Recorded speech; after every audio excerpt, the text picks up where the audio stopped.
We now have a quorum and will begin the COPRAC meeting. This meeting is being recorded. Before I do the roll call, we ask that anyone who plans on giving public comment to use the raise hand function to indicate that you'd like to speak. So with the permission of the chair, I'll take the roll call. This Yes, motion, please. okay. Justin Fields, Here. Ken Bacon, Here. Sarah Benola, Here. Elizabeth Bradley, Cassidy Chivers, Toby Inlander, Brandon Krieger, Here. Joel Mark, Here. Eleanor Mercado, Here. William Munoz, Dina Roach, Here. Kyla Rowe, and Hunter Starr. Okay.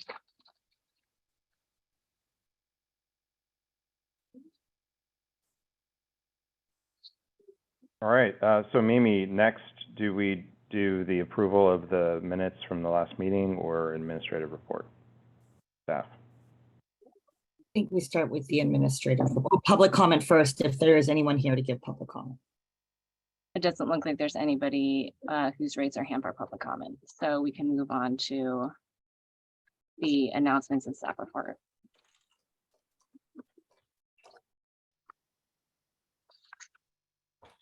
All right. Anything from Mimi or Randall? So nothing new on the Bagley Keene front to update you. Pretty much the same as we were at the last meeting, which actually wasn't that long ago. I do wanted to mention that the public comment period on the Client Trust Account Protection Program proposals, the proposed Rule of Court 9.8.5 and the two proposed Rule of Professional Conduct amendments, 1.4 and 1.15, the public comment period ended on May 28th. And as was expected, there was quite a few comments, over 400, I believe, if you add up all the comments on the various proposals. And so the State Bar's next step will be taking a look at those public comments to see where we go next. And I think that's it for the staff report. All right, thanks. So why don't we approve the minutes for the last meeting? There's nothing else to discuss administratively. Okay, is there a motion to approve the minutes from the May 13th meeting? So moved. Brandon, and a second? Second. Ken seconded. Yeah, okay. All right, this motion is to approve the action summary for the May 13th meeting. I'm going to take the roll call right now. Justin Fields, Yes. Ken Bacon, Yes. Sarah Benola, Elizabeth Bradley, Cassidy Chivers, Toby Inlander, Brandon Krieger, Yes. Joel Mark, Yes. Eleanor Mercado, Yes. Bill Munoz, Kyla Rowe, Hunter Starr. Okay, motion carries. Okay, great. Well, unless there's anything else, why don't we get started with our agenda? Because we're only a few weeks, past our last meeting, we have a fairly limited agenda today. I think it's probably going to go a lot quicker than it might even look on the agenda. And we also have a few folks out who are involved in opinions that we otherwise would have discussed. So we'll try to keep the meeting moving and knowing that everyone, made some scheduling sacrifices a few weeks ago in May. So we'll do what we can to be, efficient today. With that, the first opinion we have on the agenda is 20-0004, working remotely.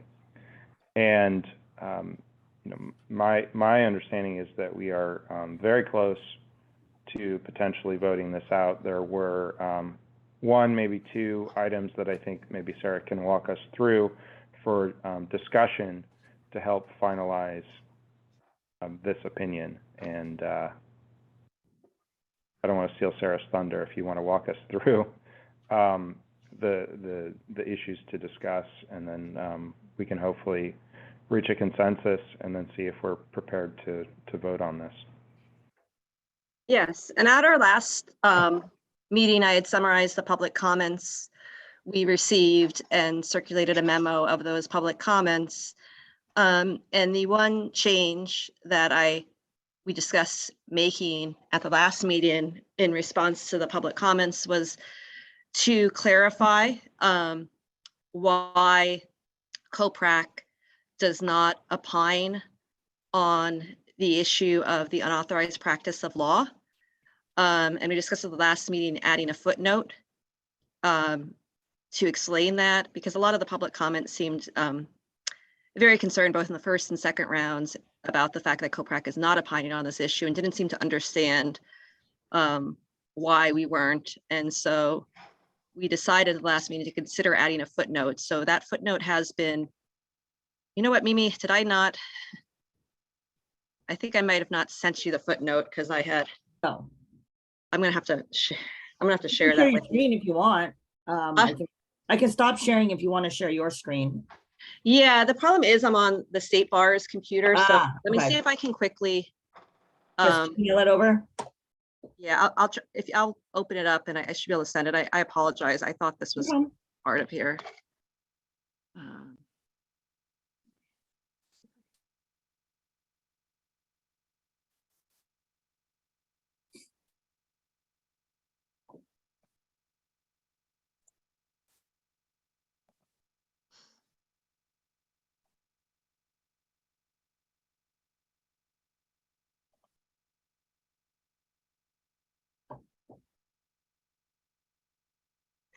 I'm wondering, since this is the only issue to discuss, this footnote, and it might take me a few minutes, should we move on to the next item and then come back to this? Justin, because it's just going to take me a little bit to log on to my thing if we don't want to Sure. hold off. Yeah, I mean, that's fine with me. Okay, that would be great. Thank you. Yeah, no worries. So- So then Just, so the next item would be 20,005, so I can pull it up for you. yes. Okay, give me 1 second.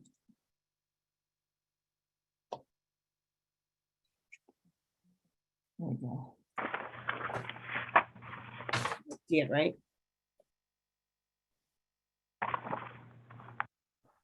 Yep, that's good. So,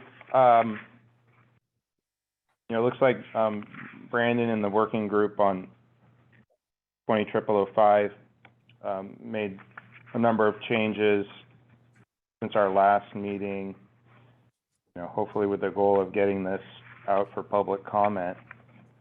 Maybe Brandon, it would be helpful as an initial matter if you could highlight some of those changes that were made since the last meeting in May.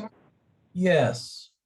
So if we get to about line 74, 75, I try to explain and sort of reorganized a bit, tried to explain what quantum merit is, how it works, how it already, I've got a footnote number 3 now that works in conjunction with this paragraph, which hopefully explains that there's already established California law on when a discharge contingent fee attorney is or is not entitled to seek a quantum merit fee. And that sort of helps with explaining why we have the conclusion that, attorneys are already appropriately protected and quantum merit is an adequate protection. So deviations from quantum merit are highly unlikely to be permissible in a conversion clause. So I've spelled that out solidly. I gave a lot of thought because I know there was discussion in our last meeting about maybe it's a conversion clause is unethical if it significantly departs from quantum merit. And I didn't, I really carefully thought about that. And just upon my understanding of the law and the what is already available in quantum merit, which is a reasonable fee, depending upon all the circumstances, I didn't think it was appropriate to allow any deviation upwards from a quantum merit fee or to sort of bless that. So that is one of the more potentially controversial decisions that was raised that I looked at and made. What What else did I do? Hey, Brandon, with what you just said, are you focused on a certain line here? I was trying to track No, what you were not saying. really. I'm focused on, yeah, I guess we could go to line 99 because that's a conclusion which is a pretty solid conclusion that is, we talked about whether the conclusion needs to be a little looser than this. And I thought about that and didn't think we should be looser than this. So that's potentially, I want everyone's attention on that, just to make sure people are okay with this conclusion. We can talk about that.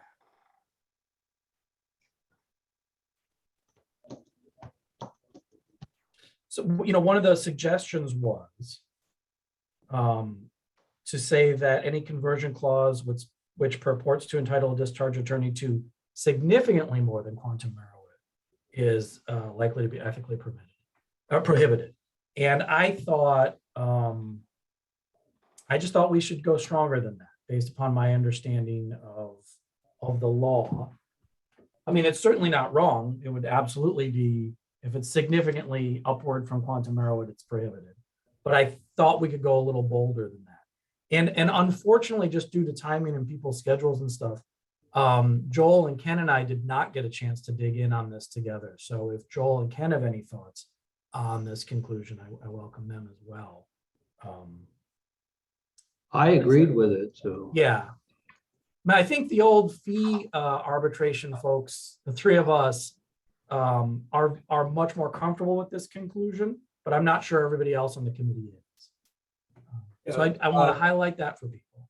Brandon, I'll just weigh in since I didn't have a chance before.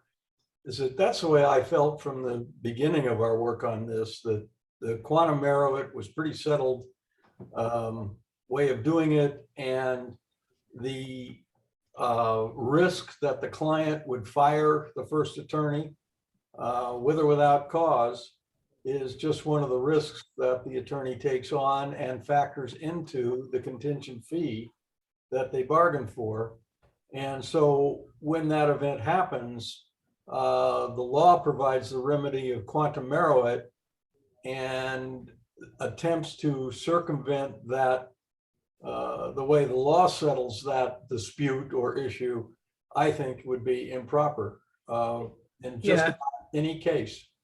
That was my thinking as well. And that's why, I really thought about making it a little looser, but I think this is what I'm much more comfortable with. And so I'll just go through the other changes. We can talk about what anyone else is interested in. I didn't try to make major substantive changes. I tried to work for clarity on a lot of these issues. I made almost no changes to section B about the conversion clauses keyed to the client's decision whether or not to settle. But there's highlighted in blue at line 179. There is an important question I have for the committee. That's an element, and I think that was suggested by Joel. The idea that in order to be ethically permissible, a conversion clause tied to a settlement decision requires, and the first two requirements are non-controversial. The third one, the client's informed written consent is obtained, is the one I have the question about. And it was a suggestion by Joel. It's absolutely a best practice in how things should be, but I couldn't find legal authority for the proposition that the client's informed written consent is obtained under those circumstances. So I just didn't know if we as a committee felt comfortable stating this. Personally, I'd be willing to put it out there into the world because this is just sending out for public comment at some point. And I would really, really love to see what other ethicists and practitioners' responses are to this. But that is a question I had for the committee because I'm not aware of legal authority on that. But Joel, I do believe that was your suggestion. Do you have any thoughts on that? Yeah, thinking about it, I don't know, maybe you're correct that we don't have from the perspective of COPRAC to insert an absolute requirement of informed written consent. But if we don't, then I think at a minimum, we ought to add something. The rule actually says in writing. And obviously, if any attorney sticks a writing in front of a client and says, sign this without making the client fully aware of what they're signing or explaining it or understanding the consequences, that's wrong. So maybe the way to approach this, if we're not going to say informed written consent as a requirement that we're going to insert, at least have an explanation that the committee believes, if it does, subsumed within the writing requirement is that the attorney will take the appropriate steps, and I know there is authority for it, to fully advise and inform the client as to all the consequences, both positive and adverse, of what they're signing. Doesn't the Amaji case somewhat provide support for that? I mean, we cited that in footnote 7, where it talks about, wresting control over settlement requires, creates a conflict under 1.7b. So to the extent that the conversion clause is impacting ability to settle, Yeah, to some extent, it seems to me Amaji provides some support that the informed written consent is required, because that triggered 1.7b in that case. actually, I think that's a great observation. I think I would be comfortable leaving in informed written consent, just leaving as is. I'm not sure we need to spell it out further. I am not sure I agree with that. I have concerns about it. I just wonder what other people think about it. And the reason I have concerns about it, because the way I'm thinking about it, and maybe I'm not thinking about it the same way you all are, is that this is part of a fee agreement that you have with the client, which is an arm's length transaction, right? And so there's going to inherently be that tension. I mean, from a best practices perspective, obviously you'd want to have it in writing. And if it's over, if under the BMP codes, if it's over a certain amount, I mean, some of these arguments go to what was also in the flat fee opinion, which there's like some helpful overlap with some of the analysis in there. And I mean, I thought the way that the flat fee opinion, a different issue, but dealt with it, sort of says, it made the point of lack of specificity would be construed against the attorney. I thought that was helpful. I don't know. I mean, from the perspective of an arm's length transaction, if your fee agreement doesn't include things that are, if they're ambiguous, it's basically like contract construction, right? If it's not articulated in a way that the client understands it, of course, it's always going to be subject to scrutiny. But I'm not sure that you're talking about some kind of a separate informed written consent that would be required to have to describe how your fee arrangement with the client's going to be. And I don't see that in the rules. And again, I think with an initial fee agreement, you're sort of excluded from the 1.8.1 issues. And I just a little bit, I'm not really following that logic. So maybe others feel that way, or. Do we think, those are great observations, Dina. Do we think that number 1, where it says the goals of the representation are clearly agreed to in advance, is sufficiently akin to, so we don't have to go to the term of art of informed written consent? We could get rid of 3 if we think number 1 conveys the idea sufficiently? Yeah, because I mean, when I look at 3, I feel like you're invoking an ethics rule related to where informed written consent is required. And if we are going to invoke a rule, we need to cite to the rule, we need to cite to some kind of authority for that. And I don't see a rule that we're invoking. And I think the first one does subsume that, in that way. Now, again, if you're talking about later on, if you revise an agreement or had a different arrangement, that's a whole different thing. Right. But here, we don't think that every fee agreement needs to have, inform. I mean, it is a form of they're an agreement, and you can recommend that your clients see outside counsel about whether they should be signing this agreement. But again, it's been recognized as an arm's length transaction, right? And so I think I'm not really comfortable with that. I think it's going to raise more questions than it's going to answer here. See, but we're not suggesting here that it's every agreement. I mean, this was kind of We say above that, you know, if it interferes, it's ethically prohibited. This was trying to address that kind of rare, complicated circumstance where you might, you know, I think, you know, that's the scenario 5 situation where you might allow some kind of conversion clause. It could impact the client's, you know, otherwise, you know, complete authority over settlement matters. That's why I said I think the Amaji case kind of kicked in, because that does cite to 1.2 and 1.7, where, you know, if you have something in a fee agreement that's purporting to give the attorney control over settlement, that's what the court said in that case you couldn't do. So, I mean, I don't know that case as well as you can. I just have problems with that for the reasons I articulated. And I also wonder, I mean, I can see the circumstances of the last hypothetical where it was helpful that they had in-house counsel who are advising on it. And sometimes we do make statements in our fee agreements to say, like, you know, you have the right to have outside counsel look at it, it's recommended, or you've had time to have them. That's always a helpful thing to say.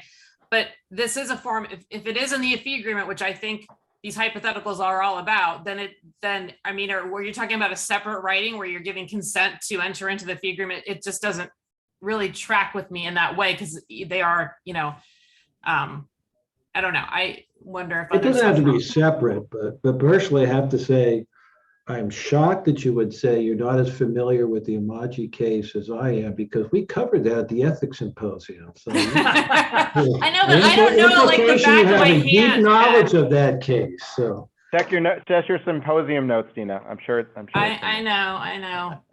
But I was trying to be deferential to your knowledge on this, Ken, is what I was saying. I don't know it as well. Thank you. I mean, it can be in the fee agreement. I mean, we've got forms on the state bar website about clauses and fee agreements with joint representation, third-party fee payors. This wouldn't be any different, I don't think. But I see Randy has his hand up. I have a couple comments too, but Randy, go ahead.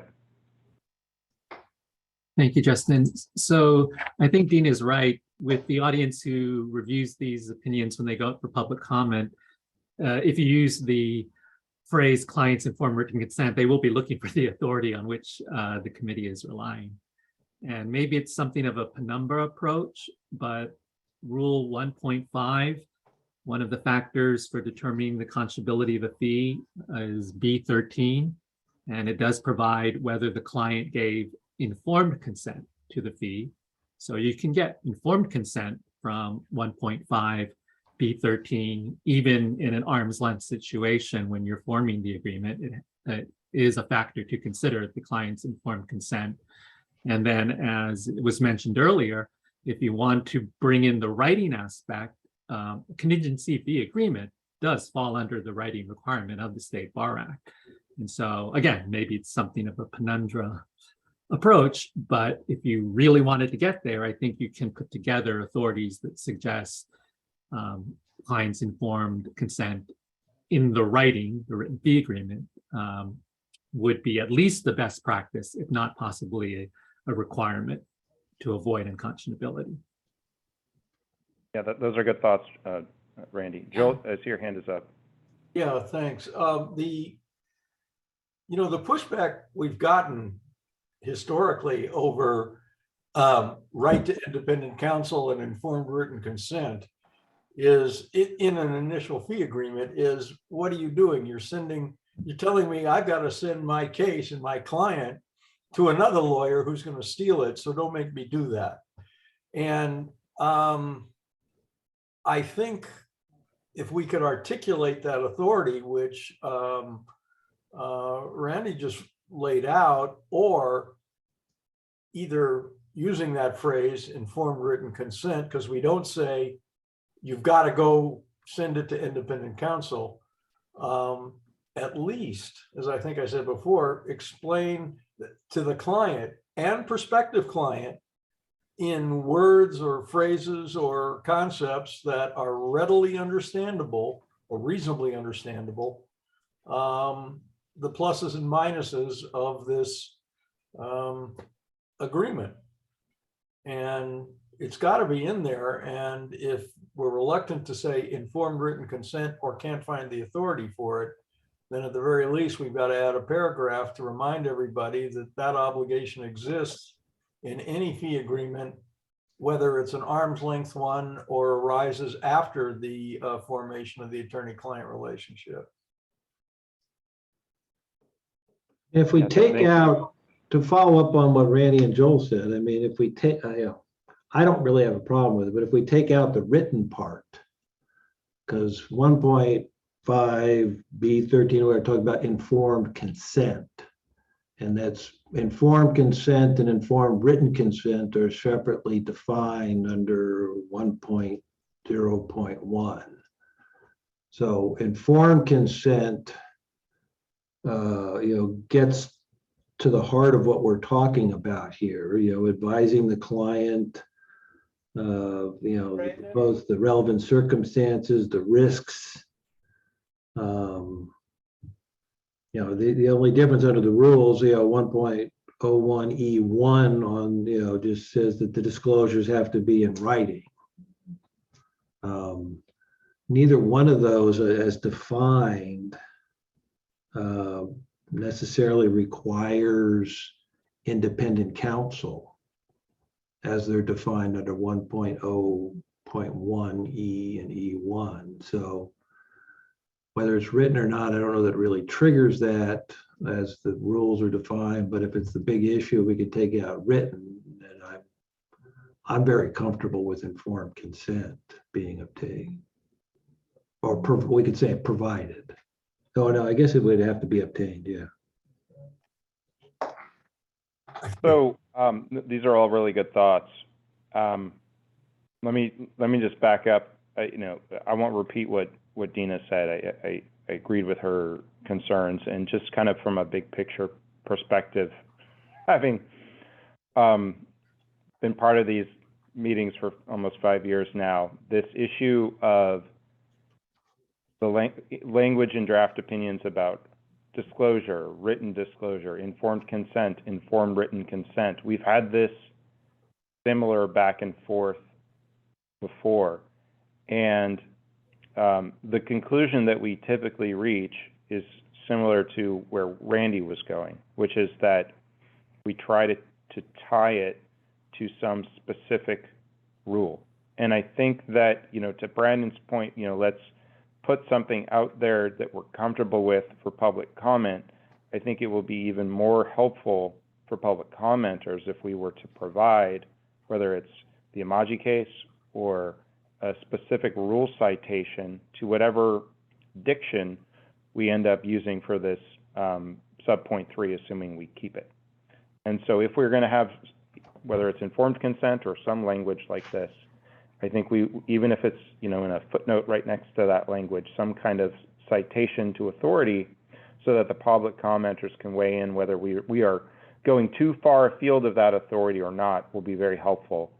And from a timing perspective, what I would suggest, unless you want to do it right now on the fly, is that we work through some of the other issues in this opinion now, and give Joel, Ken, and Brandon an opportunity, between now and the end of lunch to maybe wordsmith this particular phrase, add some kind of citation to it, and then we can circle back on this particular phrase right after lunch and see if we can work through it then once we have something more tangible.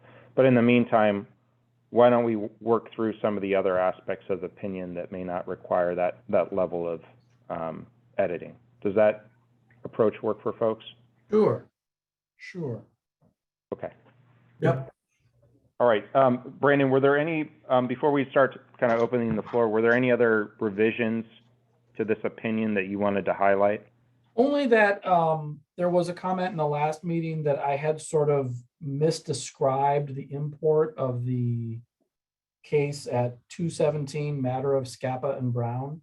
And I think that was a really good note. And I tried to better capture the actual relevant authority. So, but otherwise, I'm open to all comments and thoughts. As long as we're there in footnote 9, Mhm. go down to the footnote, the last line there, and are being the scope, I think it's supposed to be beyond.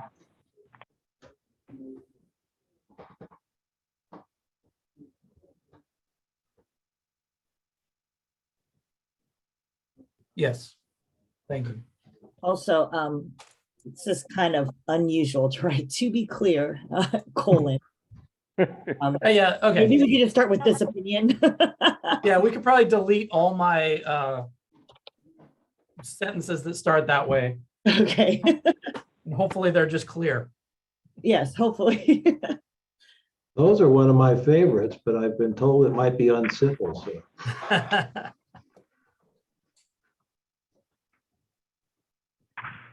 All right, do folks have comments or questions about any of the other aspects of the revisions, other than the line 179 to 180 that the subcommittee is going to work on editing for us to discuss after lunch? Yeah, I only had one nit, and that was, I don't have the most current version right now in front of me, but in the old version, somewhere on page 3, the conversion clause trigged, T-R-I-G-G-E-D. It should be triggered. Oh, yeah. If you can find that, Brandon, fix it. Well, that was deleted. Oh, okay. Good. I'll wait till we all edit over lunch. I think our title should talk about conversion, or it should say contingency fee agreements converting to an hourly fee or something like that. Oh, sorry. Oh, the title. Hold on. Just Contingency. the title, just an idea. Agreements converting to what? Converting to an hourly fee when terminated. Hourly rate when terminated? Yes, something like that. I mean, I was just going to call it conversion clauses in contingent fee agreements, but then I realized that unless you read the opinion, nobody will know what a conversion clause is. And if we limit it to hourly, though, it overlooks the settlement issue. Well, we could say contingency fee agreements converting to an alternate or a non-contingent fee or something like that. Do a non-contingency, that's what you want to change it to? Or to an alternate fee. How about like using conversion clauses and contingency fee agreements or something like that? I would like that better, Dina, unless we think Yeah. nobody knows what a conversion clause is. I know, but then they'll be like, what is that? And then they'll. Dina's suggestion is better. Dina's suggestion is better than that title. That's what you want it to be, using conversion clauses in contingency fee agreements? Yeah. Done. Well, do we want to suggest in the title that we're somehow encouraging using conversion clauses? How about the Or ethics? take out the using. There we go. That's good. Or you guys can talk workshop it at lunch more. I don't know. Yeah, exactly. I do have one. I don't know if other people have comments. I do have a couple. Mhm. I don't know if it's like now or I guess. Okay. No, go ahead. I have a couple too, but please go ahead. Okay. One is super minor in line 89, which is just that in some of the red lines, it was in practice, many conversion, and that should just be clauses. Right there. Yeah. It's singular, it should be plural. Okay. That was just a minor little glitch. And then I really like what you've done with the quantum Merowit description. Brandon, I was wondering if we wanted to, and this is sort of like part of the discussion last week, and I just wanted to throw this out there, of sort of having a sentence or something or a footnote where it's like that a conversion, or sorry, that quantum Merowit, or when we're talking about it's a reasonable fee, that the reasonable fee doesn't always equate to like a reasonable hourly fee. It could relate to other factors that make the fee reasonable. And does that make sense what I'm saying? I mean, like I know we've talked about this a little bit and I don't want to like go backwards on any of this, but I'm just that the reasonable fee doesn't necessarily always equate to reasonable hour. It's like value for service that could be related to generating a matter. It could be, but it has to be reasonable in the context, of course, in which the case settles and that value. That's something that can be, but it's not always just like quantum merit equals, it's a reasonable hourly fee or some type of reasonable fee that's tied to hourly services. Now, Right. Where do you think we should put that? I don't know, and maybe it's already implied. I just want to throw that out there, so I'm going to let that sit for a minute. The other comment, and others can comment. The other comment I want to make is on lines. Well, wait. Before you get to the next comment, Dina, I think we have a, 23-page arbitration advisory on calculating a reasonable fee. And I would hate to try and shorthand the 23 pages into one other factor. So maybe a reference to that advisory would be the way to handle it. I'd be open to that, even though I'd have to review. I mean, I wouldn't have to review it before agreeing to it, but yeah, I think that seems like that could be something that would be valuable. Yeah.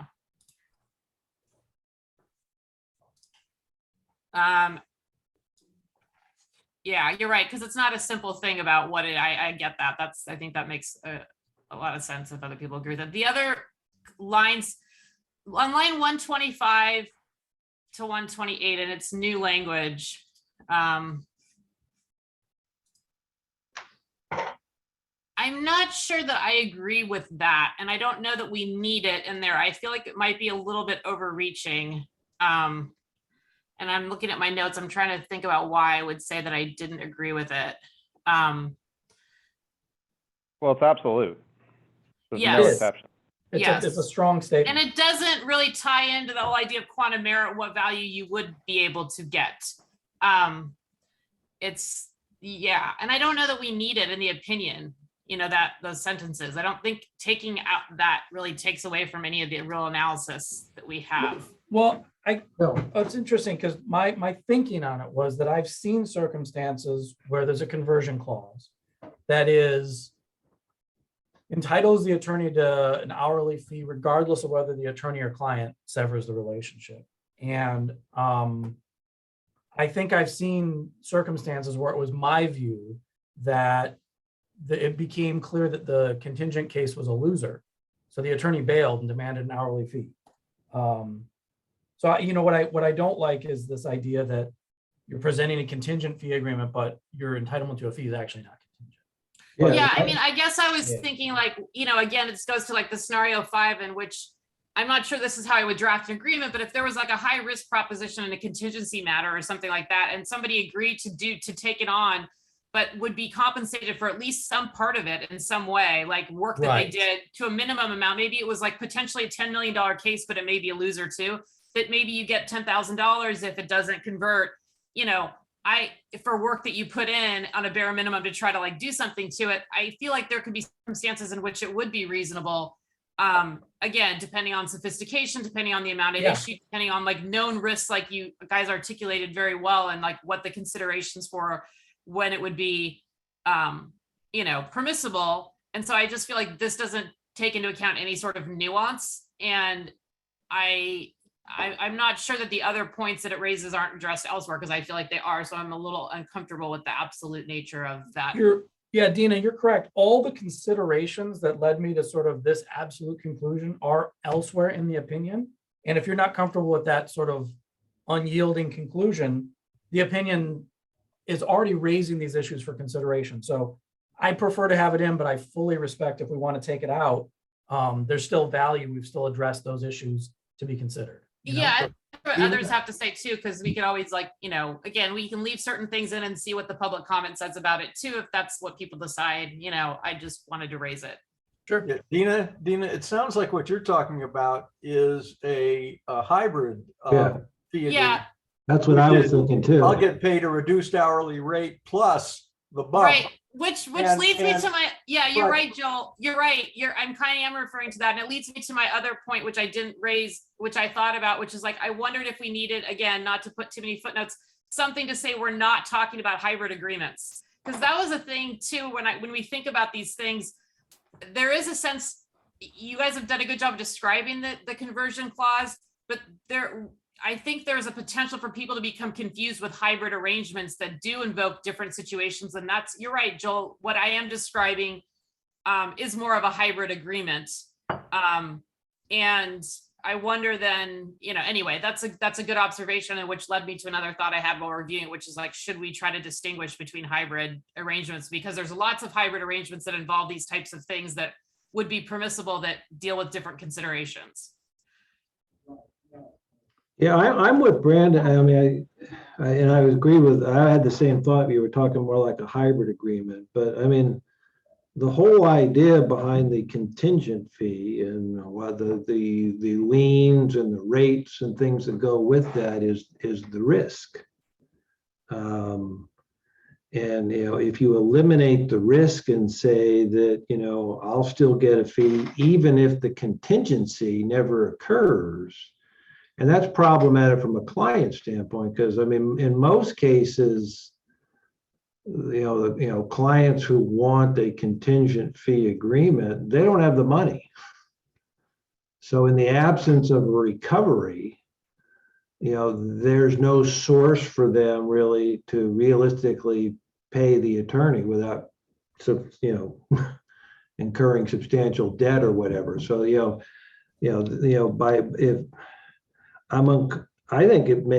fully agree with this, that if you eliminate that risk and say that even if you lose the case, or if the case is lost, ultimately, the attorney, I think the scenario we're talking about earlier is the attorney loses faith in the case after taking it on and decides to bail or whatever. And then, somehow the client ultimately has to pay a fee even though they get nothing. I mean, that's counter to the entire concept of, the contingent fee agreement. So I liked it like it, even though we had it, kind of touched upon elsewhere. I mean, I thought this kind of, stated it pretty bluntly. And frankly, I'd be curious to see what public comment has on that, but I think it's a correct statement. Yeah, and also the hidden vice in the contingent fee, in addition to all the ones that are articulated specifically here, is that the client goes along thinking, I don't have to pay for this, so instructs the attorney to be aggressive, take all depositions, bring motions, do all these kinds of things.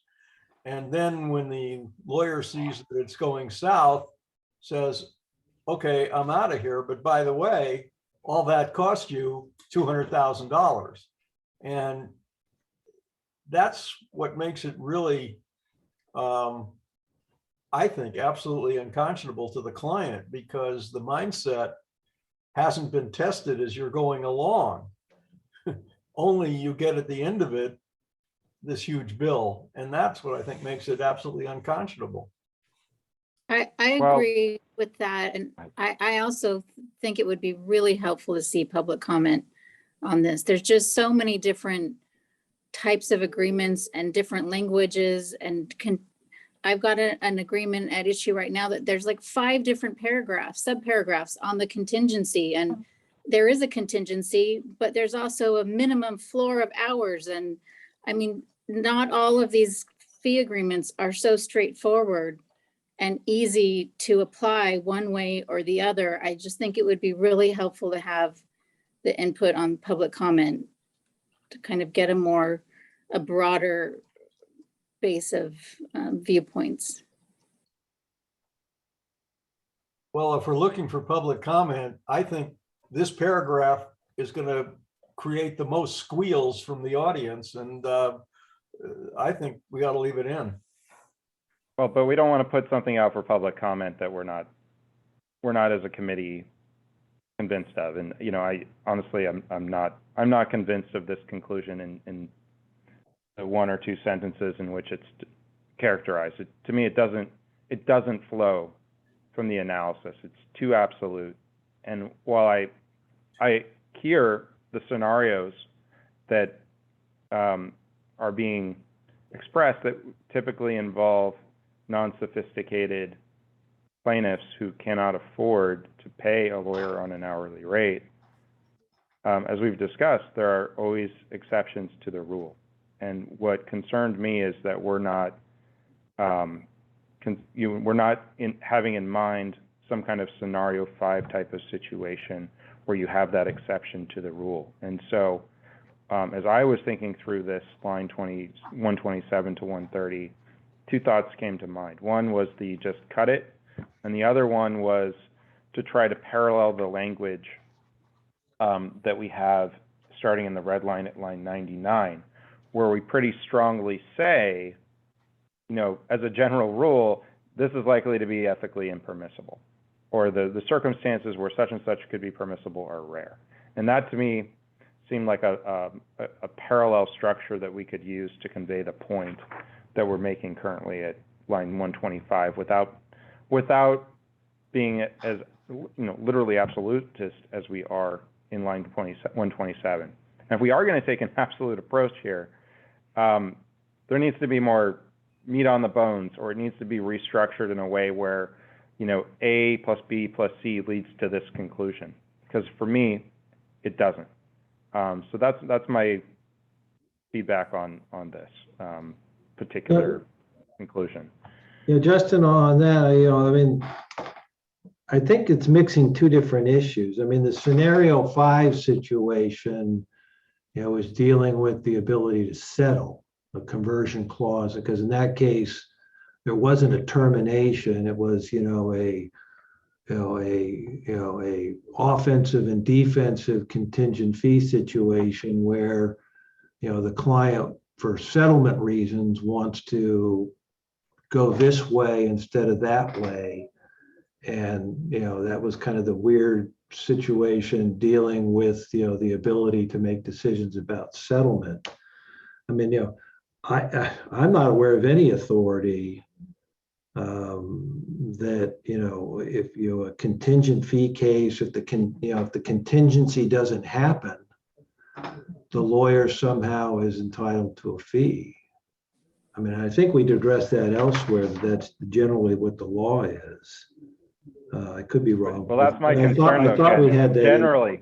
Generally the law. That's my concern. Is I'm not persuaded that we'll take out generally. I think that there are exceptions. So if that is the law, and it is as black and white as we want to make it here, I want to feel confident in that with some kind of citation here, because I'm not, like I said, I'm not persuaded that this is the conclusion that we can draw based on the analysis in this opinion. And maybe it's somewhere online, whatever, and I've missed it.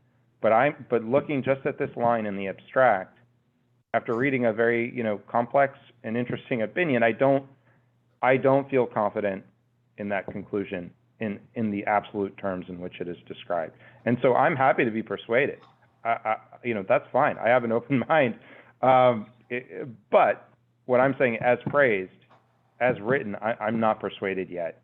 And for me, therefore, it triggers the concern of, are we not capturing accurately what the conclusion could be?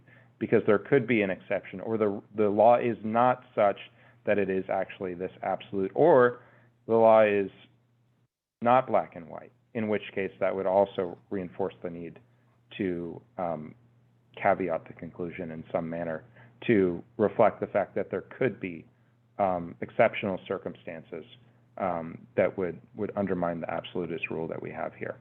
Justin, are you mentioned the way that line 99 is phrased, where it says, you know, it's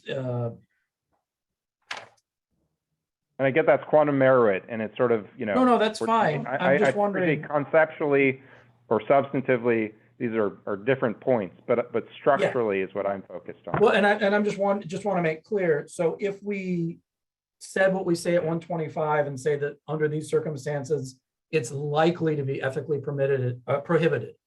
Are you comfortable with that conclusion? The likely, it leaves the wiggle room for the exceptional, extraordinary. Would you be comfortable with that parallel?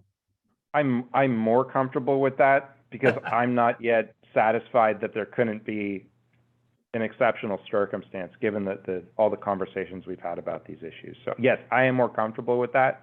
And just to follow up on that, you know, if if members really think that it should ultimately be a stronger conclusion, what I would say to that is, you know, doesn't have to be today if we want to get this out to public comment, but before this opinion were finalized, I would want to see some real meat on those bones so that we could have a conversation about whether it should be stronger and what our support would be for that. Because what I don't want to do is inadvertently say something that is wrong or, you know, is creating law, which we obviously don't want to do. Yeah, Justin, I feel strongly enough about this, the particular paragraph we're talking about, that I'd like to leave it the way it is, but I certainly understand that we would have to do our work to satisfy your concerns. So that's the second issue now that is going to take some more than just a little bit of wordsmithing. And personally, I feel it's worth, even if it's another month till we get this out for public comment, that the three of us take the time to satisfy those concerns and then send it out for public comment. And we might be able to resolve, I'm trying to pull it up on my phone, but it's working slow. I'm pretty sure there's a very definitive statement on that and a citation to authority in the Rudder Group Professional Responsibility Guide. I was trying to pull that up, but my phone's not cooperating, but we can look at that at lunch. Yeah, we can come back to this, give you a chance. And to your point, Joel, you know, look, I'm sensitive to Brandon telling us many times correctly, you know, hey, let's try to get this out for public comment, so we can hopefully be one of the first, if not the first group in California to offer this type of analysis. So I want to be sensitive to that. But if we conclude we need until July, you know, let's cross that bridge after lunch. But it'd be great if you can pull something that can, and if it's right on point and it basically is paraphrasing this conclusion, you know, you probably have my full support. But I think it's worth drilling down a little bit if we can, and then circle back on this particular phrasing right after lunch. And any other further comments on this particular sentence or paragraph at line 127 before we talk about other aspects of the opinion?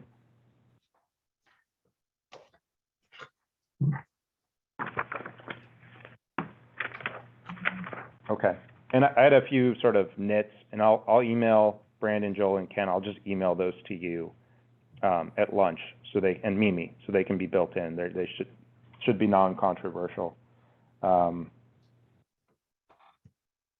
Otherwise, I think we've generally.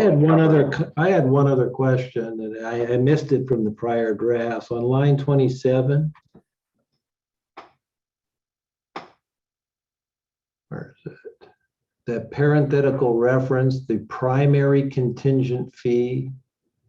I don't understand what that means. Yeah, I was just trying to explain what a contingent fee is, how there's a primary contingent fee, that it's a contingent fee agreement. We think it's a contingent fee agreement. The client thinks it's a contingent fee agreement, but that there's a trigger for an alternate fee that the conversion clause does. Maybe we don't need that.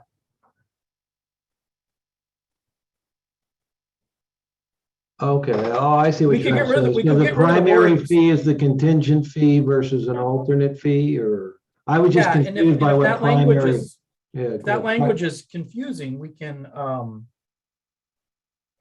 think if get we rid of take the it out, primary. it covers that, and just take it out in the next line 28 as well, where it also says primary.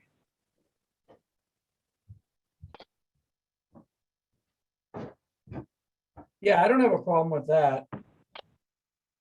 We could just get rid of the entire parenthetical and then get rid of the word primary in the next line. Because then it still covers it. The contingent fees become something else or something in addition to. Okay. Do you want me to delete every mention of it? I don't even know if did I use more mentions of it? Just as any primary contingent fee must comply, well, I think just. Yeah, let's get rid of that Yeah, primary. take that, yeah. Where Yeah, else? on a, same thing. Oh, wait, on a primary. Well, that's different. That's a different. that's our weird scenario 5 where we got affirmative and defensive contingencies. I don't know We if can we, probably get rid of that I there, still don't too. think we need primary there. Yeah, we can get rid of that. Yeah, So delete, it'd look like that then, on a contingent fee of blah, correct? Okay, okay, making sure.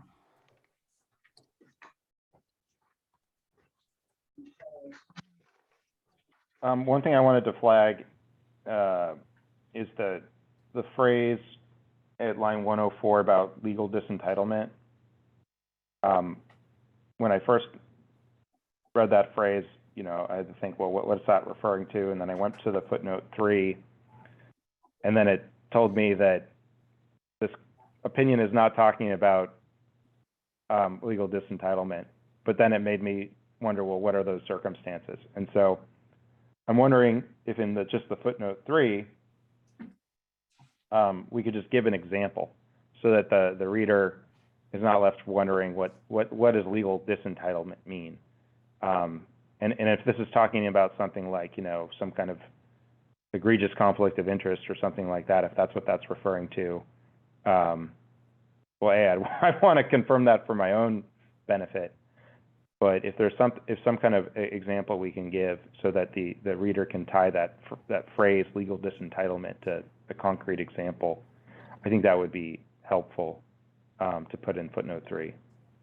I can't Listen, even, do you want an example tied specifically to case law or just us, you know, because the classic thing that I always hear is if a contingent fee attorney loses faith in the case and decides to bail, they forfeit the contingent fee. yeah, I think do you the want- case law talks about without, you know, if you withdraw or abandon a case or get out of a case without cause, you forfeit your right to a contingent fee. There's case law on that. I think that's what you were, it could be a conflict as well, though. Well, yeah, so I guess that really begs the question, what do we mean by legal disentitlement? I was thinking of one thing, you all were thinking of something else, so I think it would be helpful for the readers who might also have differing understandings of what legal disentitlement might be Right, well, referring to. My goal was to actually, I was trying to refer to both of those circumstances where there's established case law that says under these circumstances, the attorney doesn't get a fee.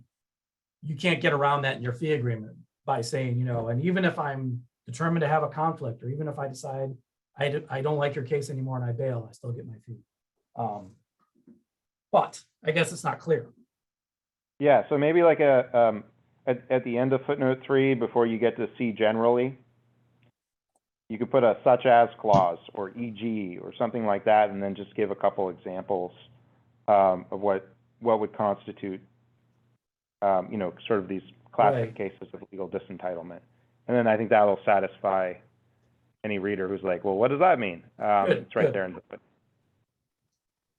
Yeah, just real quick, while you're in that footnote, Shepherd Mullen is misspelled. mulling. Oh, yeah. It's okay, I would have caught that, it's fine. And I think it might be E-N, but I can't remember. I think you might be right. Yeah. I'm actually shocked that we haven't had more spelling errors. It's one of my specialties.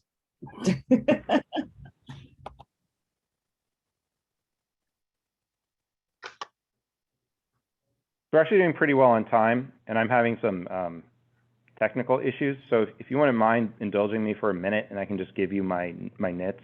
Great. Now. It That way I is, can- Shepherd Mullen is IN. Is it Ian? Okay. Yeah. I just, So Mimi, when you get a chance, could you go to the digest, Yes. line 12? Do we want to, is it and the circumstances or and the circumstance? Let me know what you think reads better. Singular. Singular? Okay, I'm fine with either. I just wanted to flag that.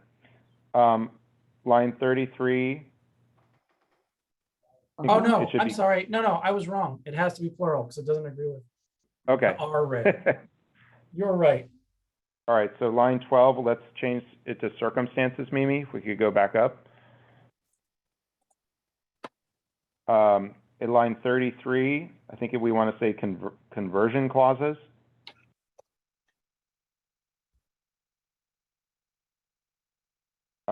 No S, yeah. Line 52, What do you think about saying both the rules of professional conduct and California decisional law? I prefer that, but I thought we never say the whole rules of professional conduct because we always define it as rules. But I like what Do we define, if we defined it already, then never mind. I missed that. Okay, it's in footnote 1, so Okay. ignore that comment. Ignore that Can we comment. just capitalize rules? Yeah, maybe No. we should do that, huh? Can't do that. Okay. All right, so, And we have to change footnote 1 to match though, because it's lowercase there. right, Yeah, don't worry, I will fix all of this. Well, I mean, yeah, it's supposed to be lowercase generally, so. Oh, yeah. it is? Okay, Yeah, generally, don't worry, I will fix it. okay. so footnote 4, Footnote 4, okay. there was just something that I can't put my finger on it. I think it's that the verb seeks is modifying conversion clause, and I think that's hanging me up a little bit. The conversion clause likely may also seek. Yeah, singular. Seek with no S.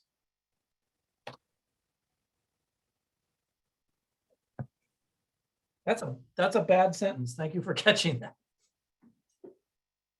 And what about seek? Can we think of is there a better verb for that? Because is it the conversion clause? You know, essentially once it's triggered, it would result in an unconscionable fee. It would, I don't know. If you're good with seek, that's fine. I'm just No, wondering if- actually, I'll ask Joel and Ken, because I think I got this from the rule that says it's impermissible to seek or collect an unconscionable fee. Is that still the rule, or is that the old 4200? That's what it says. 1 point. I can't remember where I got it though. It was 1.5. Where is it here? Well, that makes sense. But I think where I'm also hung up is that the seek is modifying conversion clause as opposed to the lawyer's conduct in trying to seek an unconscionable fee. Oh, okay. Well, then. Actually, the I'm rule really down in the doesn't weeds. I'm really down in the weeds here, I know. No, it's good. We can say, how about results in? Results in, or may also result in an unconscionable fee? Personally, I like that better, but. Yeah, let's do it. Right. When I can't even Um, remember why I used a word, I'm not gonna fight Okay, for it. what about likely may also, constitute or something like right, yeah, constitute an attempt to charge or collect an unconscionable fee. that. Because that's the language of the rule. Yeah, that's good. That makes, yeah. What, may, sorry, and also don't like may after likely, so I need that. May likely also result in the charging of? No, just may also be found to be an attempt to collect an unconscionable fee. To charge or collect. Charge or collect, yeah. May likely also be found to be an attempt to charge or collect an unconscionable, that works. All right, just one more. What was line 206? Might have changed a bit. Yeah, probably. Yes, So, okay, no, it's now line 208. I think we want to say is unlikely to survive.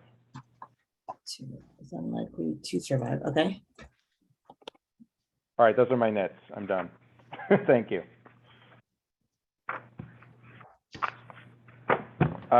So any other questions or comments?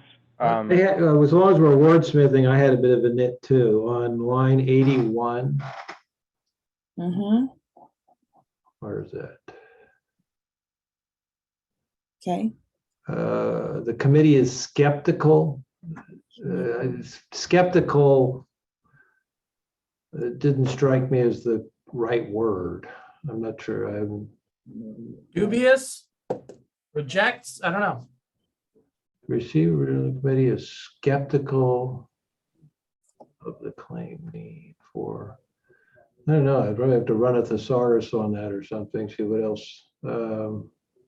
Okay, but if nobody else, if nobody else has any concerns with it, that's fine. It might have just been my, How, we could just say unconvinced.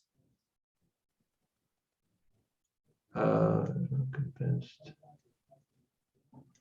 Mm, prefer skeptical because it suggests there could be circumstances where you can get more than a reasonable fee. And it's kind of then tying into our later discussion about how those circumstances are rare. So Okay, between the dubious, unconvinced, and skeptical, I think skeptical probably fits. I would be open to further wordsmithing on line 80 to 82, but between what we just discussed, I think as is would be preferable. Do other folks have any suggestions about how this could be rephrased? Maybe something to flag for lunch discussion if, okay. Anything else? Nope. All right, well, why don't we, so Hey, I'm we'll sorry, return. Justin, I was on mute. I Go have ahead, Dina. one comment. Can we go back really quickly to line, the very first page?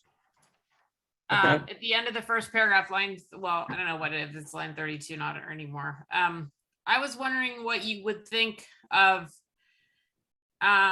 just scroll up a little bit, Mimi. Where we've described what conversion clauses, they're typically triggered on these events. If after the end of that sentence, we could maybe include a footnote that says that this opinion is not intended to address the ethical validity or enforceability of fee agreements, which involve important ethical considerations, something about hybrid fee agreements, because we're talking about conversion clauses that are triggered upon these two types of events where there's a lot of concern about, but there could be other triggers in conversion clauses which may overlap with whether it's a hybrid fee agreement, because it may be the success of the matter and certain things that I just want to make sure that we're saying that that's not what we're talking about. Yeah, there's a COPRAC opinion that says that hybrid fee agreements are okay, right? Yeah, I mean, I think they're definitely okay depending on certain, but they're like all these things. They've now been, like Elizabeth was talking about. You now see agreements that have, like, morphed into all kinds of Right. different potential issues. So I just want to separate that from certain types of hybrid agreements. I wouldn't propose like a long description of hybrid agreements, but just maybe a sentence to say that that's not the type of agreement we're talking Oh, about. Exactly. I was only asking the COPRAC opinion to see if we want to cite to it, say that this doesn't Yeah, address I hybrid. could look at that if you want me to propose a footnote over lunch. That'd that be we can great. Consider. That'd be great. Thanks for re-raising that, Dina.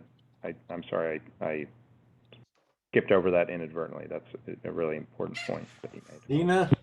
Dina, when you take a look at that, my instinct is telling me that when you refer to a hybrid agreement, that you make sure, if it's not inconsistent with the opinion, which I wouldn't think it would be, that we're going to cite to, that nevertheless, if the contingent portion of the hybrid is going to convert as well, that would be bad. I'll see if I can come up with something that satisfies those concerns. Okay.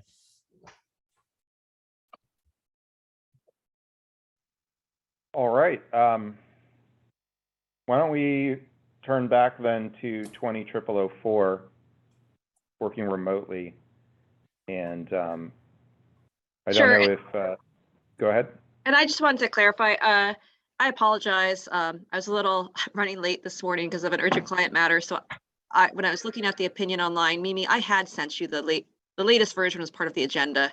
Right. I just overlooked that when I Oh. was, because my memory was that it was a footnote, but I actually included it in the body, which I think is what we had discussed previously, the change. So you did have the right version up, and I just overlooked that I was having some technical issues on my side. So I had difficulty seeing it on my screen, but now. Okay. So we're just going back to the one. Yeah, that you had up previously, the red line version. Sure. And because that was the primary change that was made in response to the public comment. We discussed it at the last meeting, was just to explain why we COPRAC does not opine on the unauthorized practice of law issues. So it's part of the body and it's shown in red line here. Pursuant to a directive of the State Bar Board Committee on Education and Competence, now the Board of Trustees, this committee, and then if you just scroll down, may not opine on issues of unauthorized practice of law. So that's something we had discussed at our last meeting, as reflected in this yellow highlighted. This is something that the Orange County Bar Association recommended we explain this in their comments, that this is part of the second round of public comments. But in addition, many of the public comments from both rounds were very concerned about the fact that COPRAC is not opining on the unauthorized practice of law and didn't seem to understand why. They felt it was a very important issue. And so I think it is important to explain so the reader understands why we're not opining on this. But I welcome feedback on the proposed language here. If anyone has any suggestions or I tried to keep it short and simple, but I welcome any feedback. So I might be a minority voice on this one, so maybe I should go first. Sure. And I apologize, I'm probably reiterating some things I've already said on this. The gist is my preference personally has been to be very succinct about explaining this, because I don't want to make it seem like we're sort of pointing the finger or critical of any part of the state bar. And so that is in no way a criticism of this draft, because this is trying to address the public comments. But for me personally, how it always comes out inevitably is it sounds like we're not in agreement, and we may not be, but we're not in agreement with the state bar. And in particular, if we get too specific, in referencing, say, the Board of Trustees, again, it's almost like sounding like we're calling them out where we don't intend to, and that's not what we're suggesting, but it does, at least it might connote that to certain audience members. And while I appreciate that, local bar associations and folks who read our opinions on the regular are curious about why we don't opine on UPL, this has just been our reality for a very, very long time. And in our opinions, I think all of them, and maybe Randy or Mimi can tell me I'm wrong, we've never really explained. We've had sort of a shtick that we stick with. And I suspect, given the deliberative process of this committee and support staff, they've stuck with that shtick for many years for a reason, and it may very well have to do with the concern that I'm raising. And so, again, what I would advocate, again, appreciating I might be a minority voice here, is to keep it real simple and say something like, pursuant to state bar policy, we don't opine on it, or something along those lines. That's the gist, and that's the level of generality that we provide. And simultaneously, follow up offline, as we've already conveyed to Randall, that we're interested in exploring whether or not this still should be, or whether the state bar would like this to be the policy. And particularly since we're now making that outreach to the Board of Trustees, what I would not want to do is ruffle any feathers inadvertently or unintentionally by suggesting that we were unhappy with the lay of the land on UPL, while also asking them to, politely to reconsider their stance. So that's my that's my thought. I'll just stop there. I tend to agree with you. I mean, I think if you recall, Sarah, which I'm sure you do because you've been involved in this, we debated this at long length even before we published the opinion, right? Whether and to what extent to include anything, and we decided not to. And I think in response to public comment, obviously wanted to reconsider that. I think yeah, the question, I mean, I think the inclusion of it sort of raises more questions than it answers from my perspective. I mean, I was also wondering if we maybe would put something like, at this time, the committee does not opine or something, with the idea that maybe that would change. I don't know. But I think going back to our initial thoughts on it are the accurate one, for some of the reasons that Justin articulated, which is like, I mean, I think that we've outreached and we're wanting to revisit this issue because the rationale, which was probably very reasonable at the time, has evolved. And like we talked about, UPL has evolved and it now means something different. And now it makes sense and we want them to reconsider this. And maybe this isn't the best way to put this out there, which would bring a lot of scrutiny on the board about this particular issue, potentially, you know. And Dina, are you concerned if we were to revise to say something similar to what Justin suggested, like pursuant to state bar policy? I would just be like, at this time, the committee doesn't, I mean, I actually was kind of fine with the way it was in some.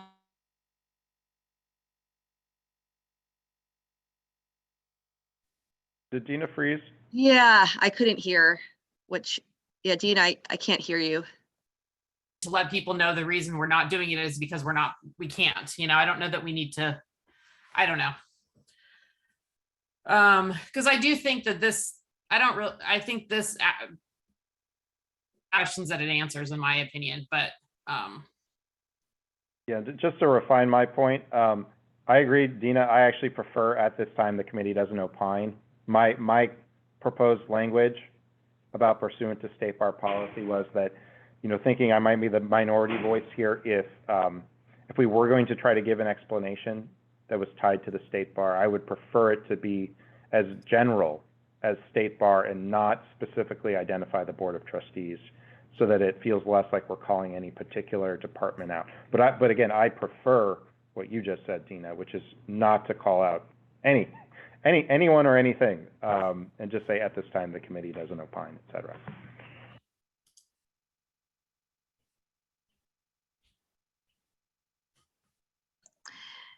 Mimi, I was trying to pull up that, I guess it's the memo that kind of has the, I'm having trouble finding it quickly. In which a while ago, it's an old memo that explains the state bar policy. And I thought there might be some language in that memo that was suggested. Can we just I'm just trying to take a look at that really quickly. I'm going to try to find it on my end. Are you talking about the memo? Are you talking about the COPRAC member manual, which explains that we don't opine on UPL issues or something like that? I'm not exactly sure which memo you're referring to otherwise.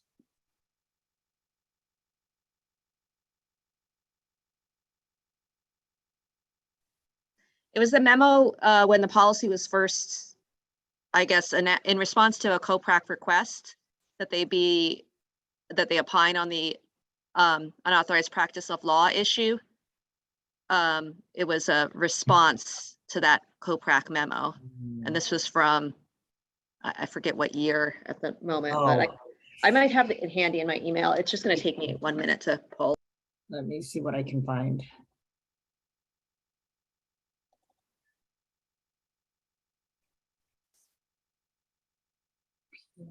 Hold on. So well, I mean, I have the 1991 board memo that might be it. Explains, well, the board action restricting UPL, restricting opinions regarding UPL. Is that what you're referring to? Yeah, I think that's it. That's what I found. Okay, here we go. Is this look familiar? Yeah, and if you could scroll to the bottom, I remember there's something like at the very end.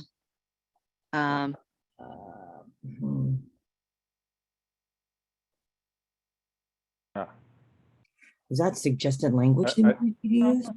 I thought there was some sort of suggested language here. We looked at it at one point, and I just want to take a look at it again. Well, this looks like canned language that they might suggest that you use. It is not authorized to address or opine on the issue. Yeah, there was something more of a discussion, but Let's- maybe I'm- let's see how-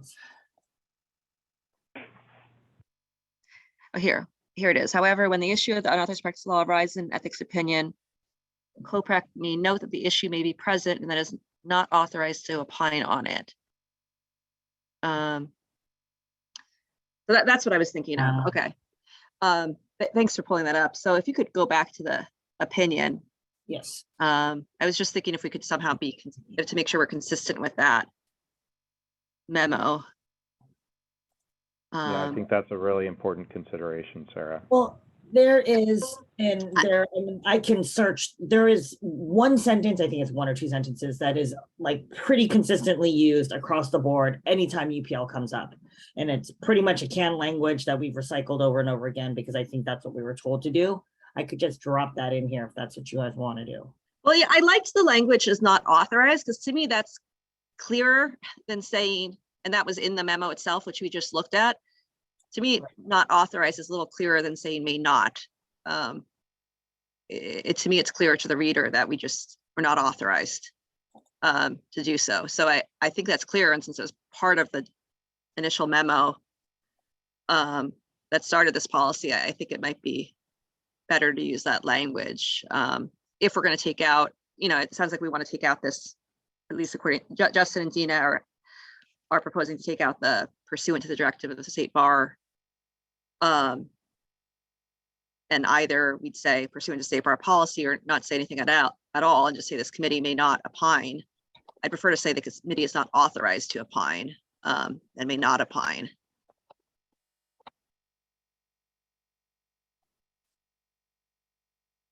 I'm assuming you guys are still discussing, so I won't. Yeah, I just view may not opine as vague, and I think that was causing some confusion. And I understand the political aspect of it that Justin raised as well, that I would support what you say, Sarah, in terms of tracking the language from that, the minutes or memorandum that they pulled up from 1991. Agreed. Do others have feedback on this or feel strongly one way or another? I just had a question, and it's just more general. If the concerns were antitrust based, do we think that the bar might be revisiting this policy now that it's split off from the CLA and such? Do we have any insight into that at all? Maybe I can ask Randall if there's been any headway in the inquiry we made yet at the main meeting about how to communicate our question to the board about whether they would want to revisit the current policy on our opining on UPL issues. Randy is not with us at the moment. Oh. He had to step into another meeting. He will be back shortly. But as far as I know, I think right so far he's only breached the subject with Bridget. So they are coming up with a strategy or a process for doing so. But you can ask him when he gets back. Okay. All right. So for present purposes, is everyone okay sticking with what I'll call the standard language on UPL in this section? Anyone not okay with that or have a concern?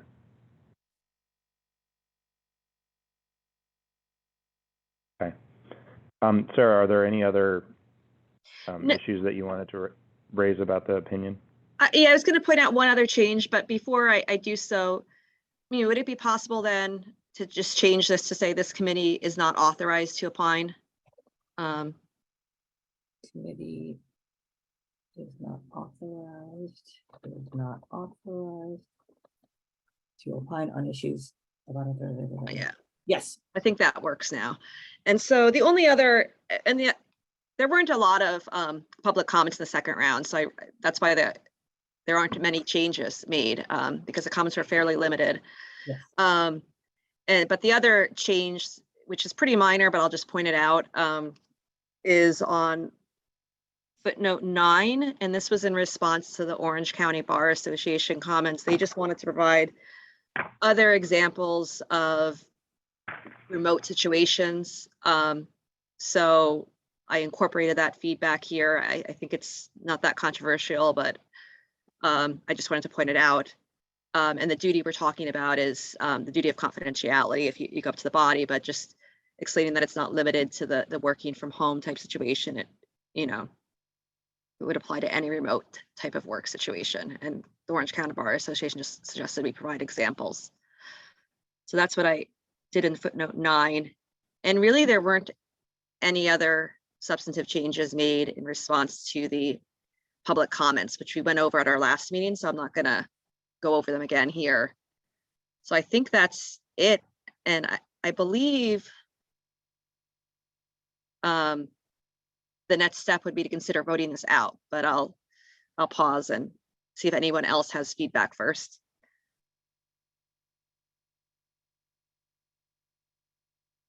Well, hearing none, Sarah, how do you feel about potentially voting it out? Are you comfortable with that today? Do you want to sit on it until July and read it through a couple more times? Where are you at? Since you've taken the laboring oar, I would defer to you on taking that vote either today or in July. I'm comfortable taking the vote today, since we've gone through 2 rounds of public comments. So I think we have incorporated, not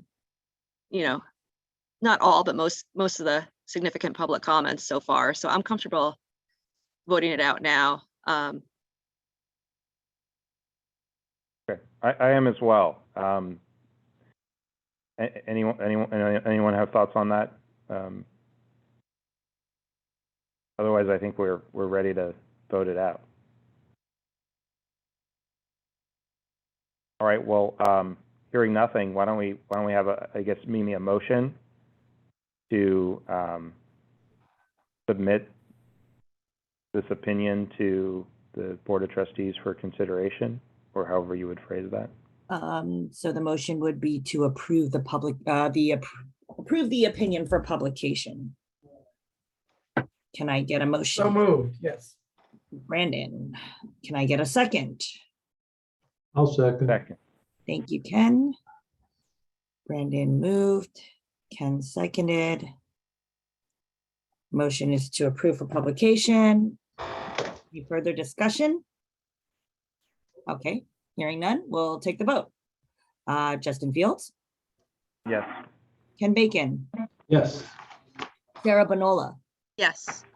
Elizabeth Bradley, Yes.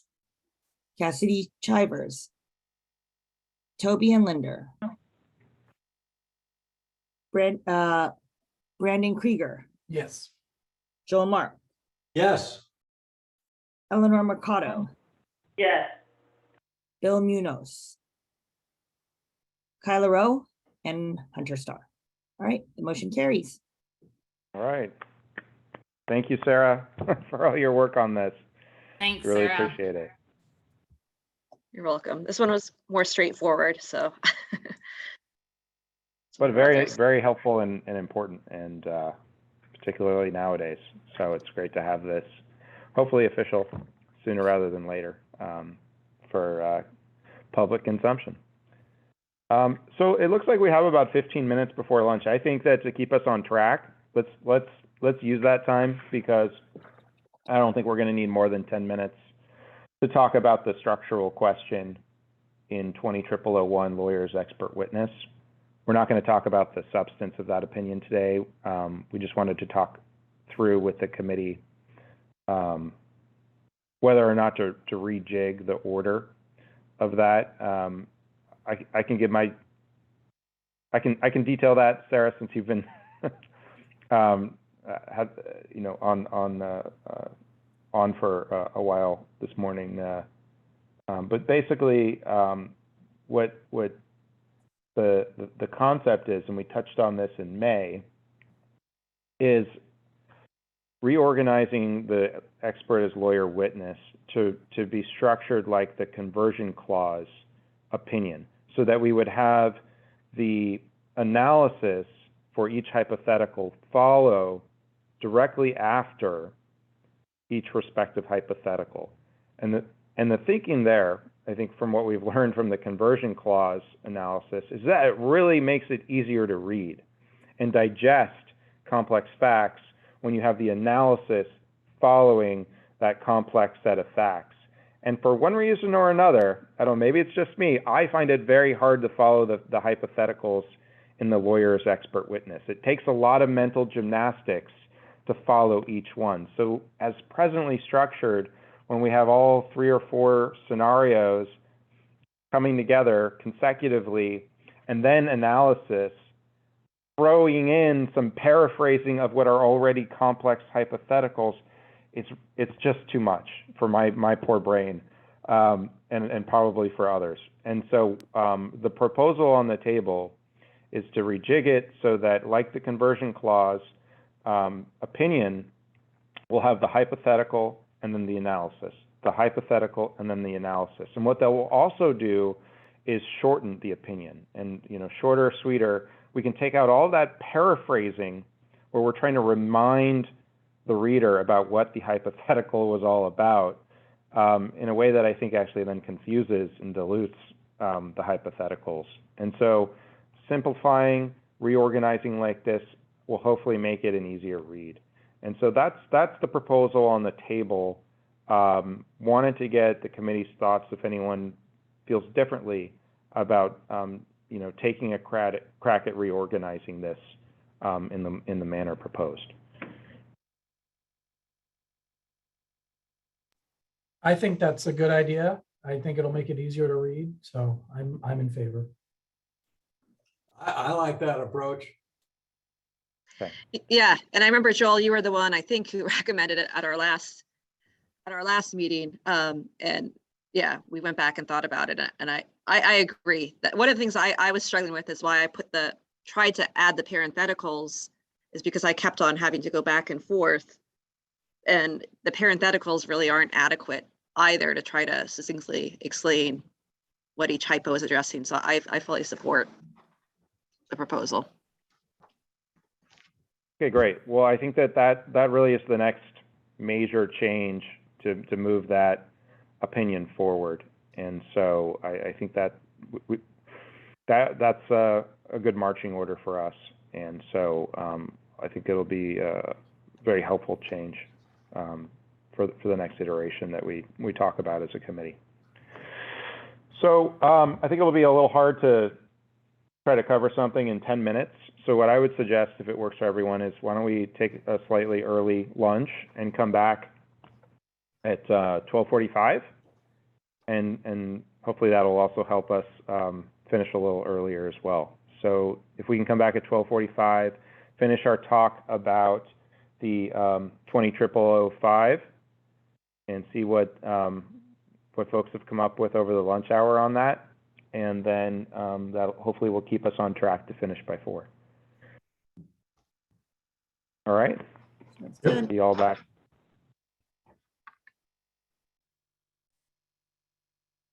Okay, we're back on.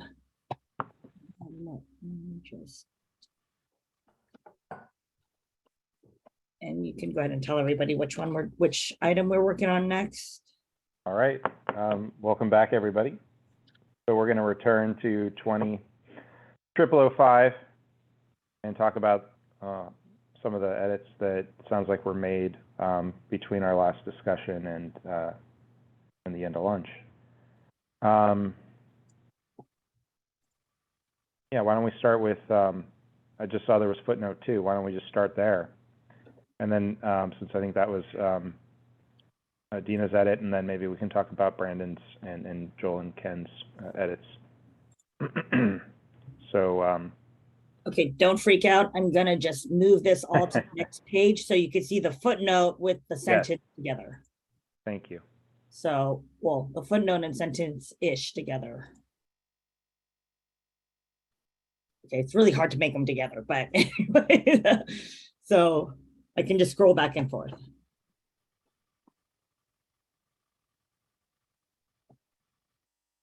Yeah, I was just looking at that. We got in Dina's email. I think the first sentence is fine, although you can add in flat because, or fixed, because that's part of it. You can have those in hybrids as well. But the part about typically business litigation and I'm not sure what upside contingency fee and all, I don't think we need all of that. Is there, why do we need that? If we're just saying we're not addressing a hybrid fee and this is what a hybrid fee is. Because quite frankly, I've seen hybrid fee agreements in various kinds of litigation matters, legal malpractice cases and others. It's not limited to business litigation or typical. Yeah, I mean, I'm fine with taking that out too. I mean, they're more common in business litigation and well suited for that. Doesn't mean they're not suited for other types of litigation matters. And if you wanted to put a combination of hourly and you want to include fixed fees, that I think that's fine too. Yeah, and we don't have to, but I think, that typically a hybrid would be an hourly, a combination of hourly, flat, and or in contingency fee, but some combination thereof. Yeah. Because you can actually, I've seen them where there's a flat rate and an hourly rate, but no contingent component, but that's still a hybrid, so. Yeah, I mean, I was trying to say typically and not like in all cases, but that's the example I think most people are familiar with. I mean, I'm fine taking that second sentence out too. If people want to just keep it simpler. I mean, I know you don't like the word upside. I wasn't trying to capture that it would be like all of a sudden you're going to charge a lot, but it's how you're allocating risks, between but I'm fine with that. Do we need that last sentence as well? I mean, I think it's good to send them to the other authorities, but I thought there was a COPRAC opinion too. I could be totally wrong. and I haven't looked at the San Francisco bar opinion. I mean, it's 20 some odd years old. I mean, it's pretty good. It actually cites a lot. I read it. It's not very long. It cites a lot of the authorities that you guys cite here. And it's, I mean, interpreting 4.4-200, but it's the same concept. It deals with an unconscionability analysis, and it says basically it's not like a per se violation of the rules as long as it follows this sort of protocol, which is sort of the conclusion that you reach in some of these other things. It's similar, right?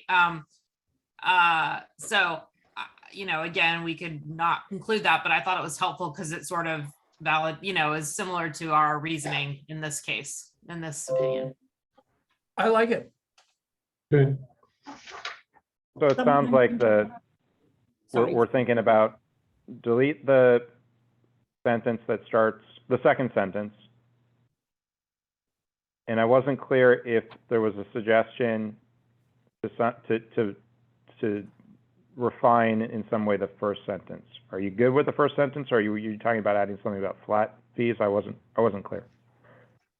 Well, if we want to be accurate, we could add the flat fee. I mean, I was just looking it up in the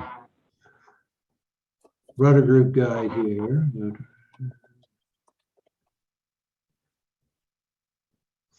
They had a definition of a hybrid. Yeah, I mean, the definition was kind of me on the fly. A hybrid agreement is we combine with an hourly fixed retainer.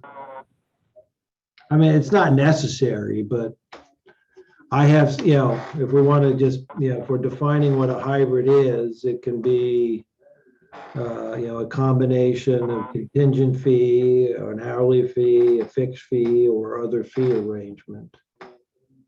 It's just, it's a combination of fees. So involve the payment of attorney's fees and some combination of an hourly rate, flat rate, contingent fee.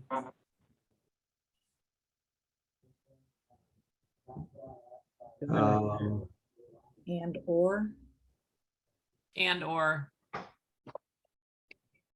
Yeah, I don't know whether we want to put or other fee, I mean, I've seen them with reverse contingent fees in there, but I guess that's part of contingent. That's fine like that. Someone once told me that the use of and Yeah, and or is, is improper and unnecessary, all you have to do is say or, and it. That's Yeah, true. Okay, Is it ethically improper? No, but a hybrid is a Prius, I know that. but is there a board memo saying that they don't want us to opine on and/or, so? We'll have to go back to 1985 to find out. All right, any further proposed refinements here to footnote 2, or are we good with this for now? I'm good. I like it. Thank you, Dina. Yep, thanks for the feedback. Great. So, Brandon, in terms of the whatever additional edits were made, should we go through them? Do you think we should go through them in an order? Yeah, in let's which they just go through them in appear? order. I tried to put them all in that bright green so we could find them. Great. So there were some examples of disentitlement to fees and some cites to case law to support it. It's far from exhaustive, and I can already see an incorrect period after the word interest, but you know.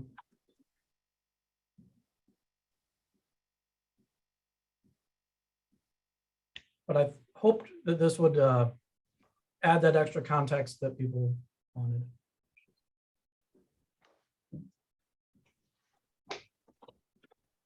I would say maybe where it says, or where disentitlement to fees results from, after from, I would put certain other ethical obligations or Sure. violations, because it's not any violation that would, so yeah, okay, that's good. I just also have one minor suggestion for that is, I don't think we need or where disentitlement to fees results from. I think the sentence would read okay with just or certain other ethical violations, Okay. such as Yeah.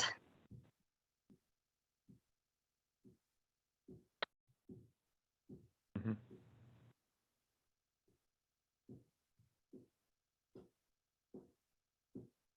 Well, if we do that, take out the other. Because otherwise it sounds like it's following up on the Yeah. withdrawal. Yes. Okay.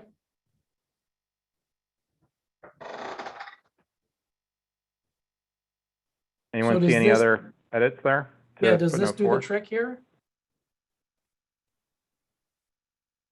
I like it. Okay.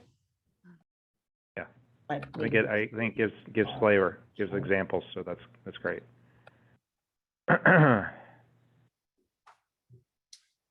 So should we scroll to the next green?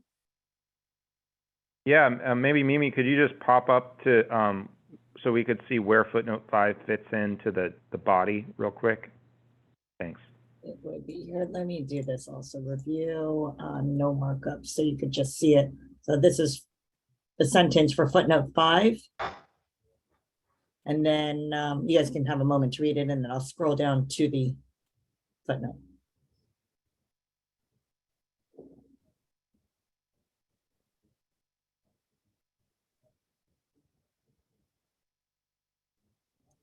Amy, I was not fast enough. Can you just go back up Sorry. for 1 sec? My bad.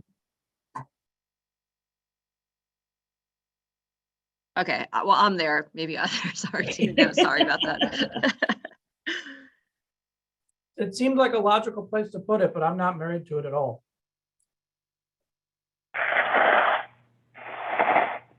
I think it makes sense for that location.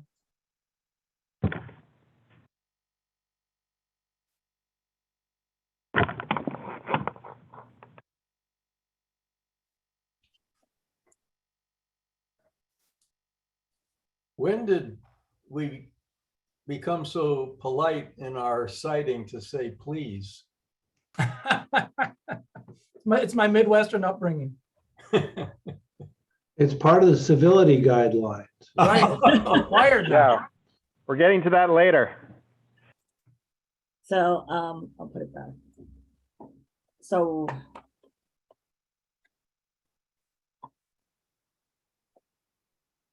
So All go right, to should we- the exchange.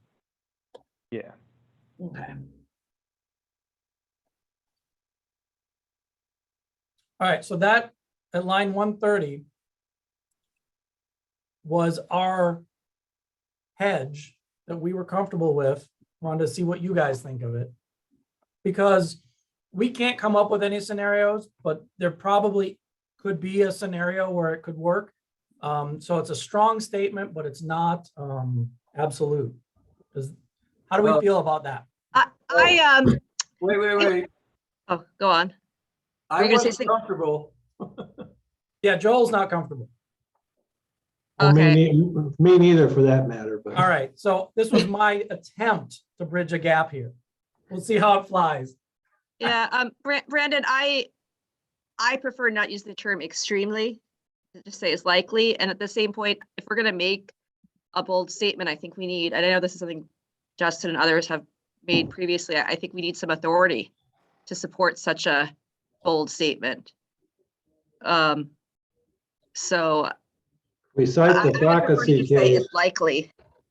But here, And let that's- me, I can maybe get to this. I did pull up the stuff from the Rudder Group guide. And in section 5, colon 1039, quote, contingency still controls. The discharge contingent fee lawyer is not entitled to quantum merit recovery at the time of discharge. The action accrues only when the contingency stated in the agreement has occurred, i.e. when the client obtains a recovery. If the client loses or recovers nothing, the discharge attorney gets nothing, citing Fracassi versus Brent.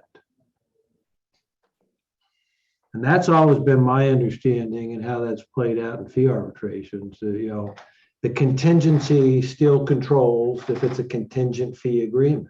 If the contingency doesn't occur, there's no fee. If there's a fee, it's not a contingent fee agreement.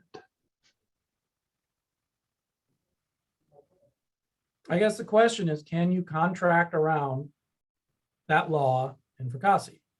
And I don't think you can for all the reasons that we've been talking about. I'm open to the possibility that there is a unique circumstance where it could fly, which is why I can live with this likely to be ethically prohibited. I tried to sneak the extremely in, but it wasn't gonna fly. But I can Can we live with put that. super in front of extremely? Super duper. No, but I just Super don't. duper. So, and in my view, this is still useful to the world, even though it doesn't quite go as far as I would prefer to. But I can live with it. But I'm not sure how the committee feels. I'm not sure how Joel and Ken ultimately feel, because we talked at the break and then I did some tweaks. So this isn't their handwriting, typing. Okay, can I weigh in then? Mhm.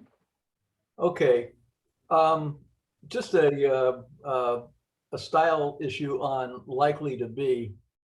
That's okay if we're going to go there, which I don't want to do, but if you do, it should be likely to be found to be or held to be ethically prohibited.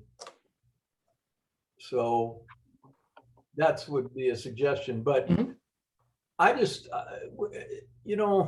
I recalled when we we got into the first drafts and we went through the various scenarios. And we went through scenario 1, we said, nope, can't do it. Scenario 2, nope, can't do it. Scenario 3, can't do it. Scenario 4, can't do it. And when we got to scenario 5, I wasn't convinced that that was a possibly can do it.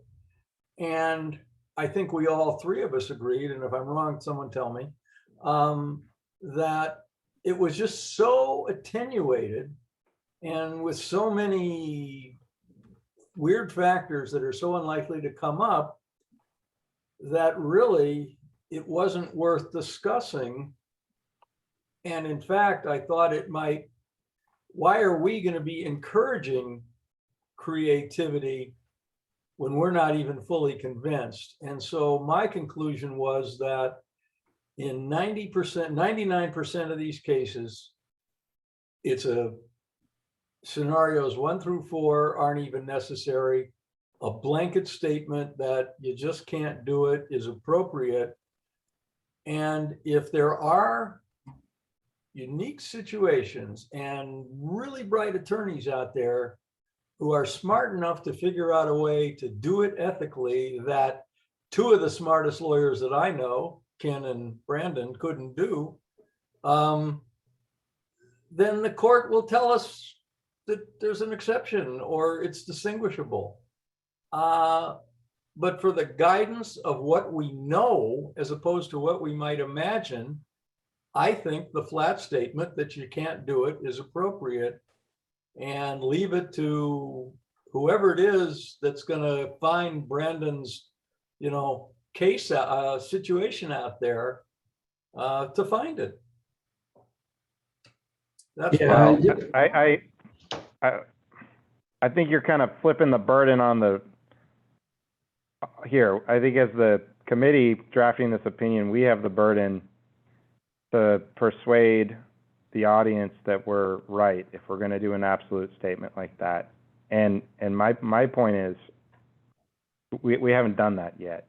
And I think that for present purposes, if we don't have authority to cite the for the absolute comment conclusion that we had originally, we got to dig deeper, and we have to answer this question about is Fracassi the answer? Can you get around Fracassi or other cases, and what are those cases that you can or cannot get around here?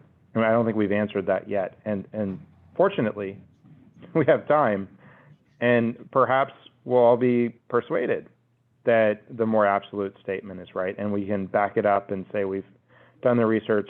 You can't get beyond Fracassi, whatever we're going to say. But where we are now is we don't have that backup yet, and I think the burden is on us as a committee to dig real deep and make sure that we're satisfied if we're going to make an absolute statement, because I do have concerns about saying something that has no exceptions and that is not supported by case law in a way that might suggest we're making law, we're making ethical conclusions that aren't founded in that we can pin to a rule or to a case. So that's the gist of my concern. It's not that we will not ultimately consider an absolute comment, but where we are now, for purposes also of public comment, without having an authority to hang our hats on, it would concern me to send this out to the world. It just wouldn't seem like we've thought it through in the way that I know we will before this is ultimately the published opinion. Can I state a respectful response? Which would be that for months now, at least 3 of the colleagues on this committee have been taking that deep dive, have done that research, and are satisfied that Fracassi and the analysis of Fracassi and the authority cited in Fracassi support the statement that you can't do it. And I think that under that state of affairs, if today is the deadline where this must go out, I think that it's fair to choose sending it out with the absolute statement and see how wrong we are, if any, rather than not sending it out or sending it out in some watered down version that the 3 of us who really have been into this don't agree with. Randy, I see your hands up. Yeah. Am I reading the highlighted sentence correctly? Is there a missing word? Is it supposed to refer to a fee that is beyond a reasonable fee? Is that the absolute statement that's being asserted? That if the conversion clause contemplates any fee beyond a reasonable fee, then it is likely to be ethically prohibited? Or is it without that qualifier? That's my question. So the idea here was that any fee in a contingent fee agreement where the contingency doesn't occur, any fee is unethical. Yeah, and then let's put it in context. I mean, what we're talking about is a conversion clause. So, I mean, the laws under FRACAC, it's pretty clear. If you're, discharged, whether with or without cause, well, the contingency still controls. There has to be the contingent event. Well, conversion clause, which would then impact the client's ability to terminate their lawyer, which is what the focus of this particular portion of the opinion is, would essentially make it a non-contingent fee agreement. And that's been the whole gist of what we've been going at here. If you're going to have something that's going to interfere with the right to terminate, in this case, if you terminate me, now I get paid whether there's a contingency or not. I mean, under FRACAC and then the opinions we've discussed in the other states, I think that's pretty clear. I'm with Joel. I'd like to put it out in this format and see if we get a lot of feedback, maybe we reconsider. But I think that is an accurate statement. And also, Randall, there is no such thing as in addition to a reasonable fee. A fee is either a reasonable fee or it's not. And so in other words, I don't even understand that term. And if to be entitled to recover the reasonable fee, you cite to FRACAC. To get anything else, by hedging your contingent fee, by having the conversion clause at all, you're doing the things that you're not supposed to do, which is impacting the client's right to settle and impacting the client's right to retain or fire counsel. So, or discharge counsel, I'm sorry. So I don't get what beyond a reasonable fee means, nor why we should use a phrase like that. So what I was getting at is I think there's something being conflated here in terms of the ability of the lawyer to contract for a conversion clause and whether the agreement that the attorney is seeking to form with the client before they become in a fiduciary relationship, whether that violates 1.5. And so if it violates 1.5, then under case law, it has to shock the conscience of lawyers of reasonable prudence practicing in the same community, or it has to, when you evaluate factors, add up to being an unconscionable fee. And so I think the problem with the absolute statement is that someone may want to contract for a contingent fee that has a conversion clause that, ab initio is not going to trigger either shocking the conscience of lawyers under the common law test or trigger all of those factors. I think if you want to get to the point of making the statement that's highlighted, I think the better course to take is to lay out an actual fact pattern where that fact pattern essentially undermines the common law justification for a contingency fee, which is the bargain that you get is that you're going to get a windfall more than what your hourly fee would entitle you to because you assume the risk of not getting anything. And so create a hypothetical where the underpinnings, the policy purpose that favors a contingency fee is completely defeated by the amount of the fee that is contracted for, again, at the inception of the attorney-client relationship, such that it burdens the right to terminate, undermines the public policy behind contingency fees, and then you can reach a conclusion that says this hypothetical fact sets up an unethical conversion clause. I think that would be better than stating an absolute proposition at this stage. Randall? Yeah. You don't need a hypothetical because there is authority that says that, and I think it wouldn't be a bad idea to put in that authority. But you're also overlooking the second reason why this is prohibited, which is that its impact upon the client's right to terminate counsel, and it's impacting the client's right to settle. And those two things happen whether the fee is ultimately unconscionable or not. Yeah, let me, I'm going to just chime in on, because once again, I think Fracassi covers it. I'm going to read from the opinion here when it's talking about the rationales for its holding. Second, and perhaps more importantly, we believe it would be improper to burden the client with an absolute obligation to pay his former attorney regardless of the outcome of the litigation. The client may and often is very likely to be a person of limited means for whom the contingent fee arrangement offers the only realistic hope of establishing a legal claim. It gets back to, it's not, if you're trying to hedge your, if a lawyer, if your client's hiring you on a contingent fee with the understanding, that, the lawyer's taking that risk and that they may get paid nothing, and the client won't be on the hook unless they get a recovery.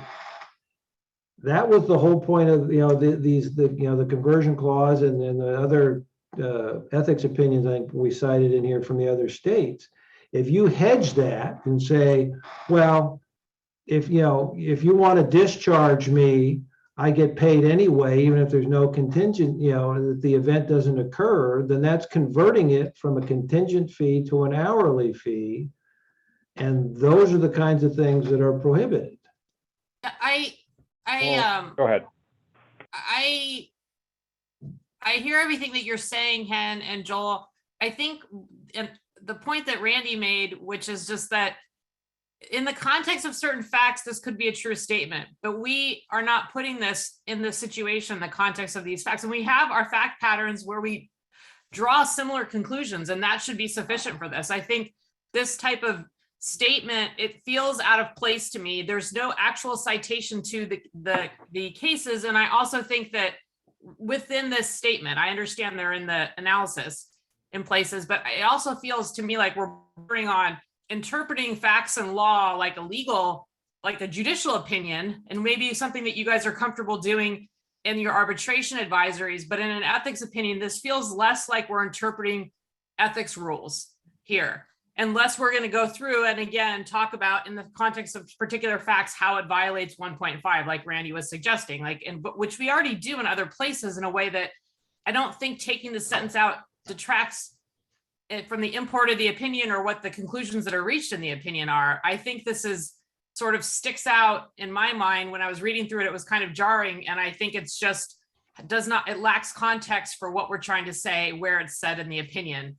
And I also agree with Justin as another point, which is just that I don't think we should take the position that we're going to throw it out there and rely on public comment, which we get a lot of great public comment, to tell us that we're wrong or that some opinion interprets it differently or that there's not enough support for it, that we really have the burden to really put out the best product in this way. And if we get feedback that says that we're not going far enough on this, then we can consider that. But I would be uncomfortable including this sentence in this way in the opinion as it is. Well, Dina, just to clarify, do you feel uncomfortable with the absolute, or do you still feel uncomfortable with the likely to be?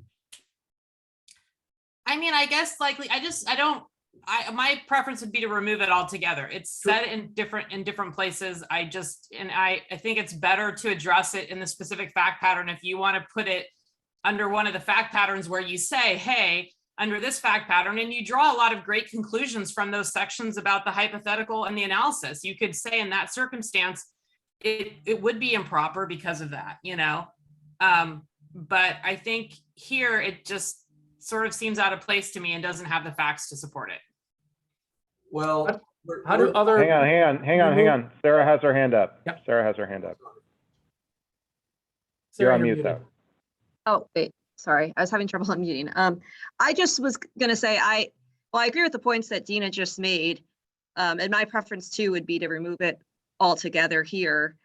But the one point I also wanted to mention is I know we're going back to Fracassi and saying that supports this statement, but I don't really think Fracassi does support this broad conclusion. Fracassi was not dealing with a bargain for conversion clause. And so I just don't think we can, say such a, what I view as an overbroad conclusion and cite to Fracassi, because I don't think Fracassi supports this statement. So I'm just in favor of removing the highlighted language here.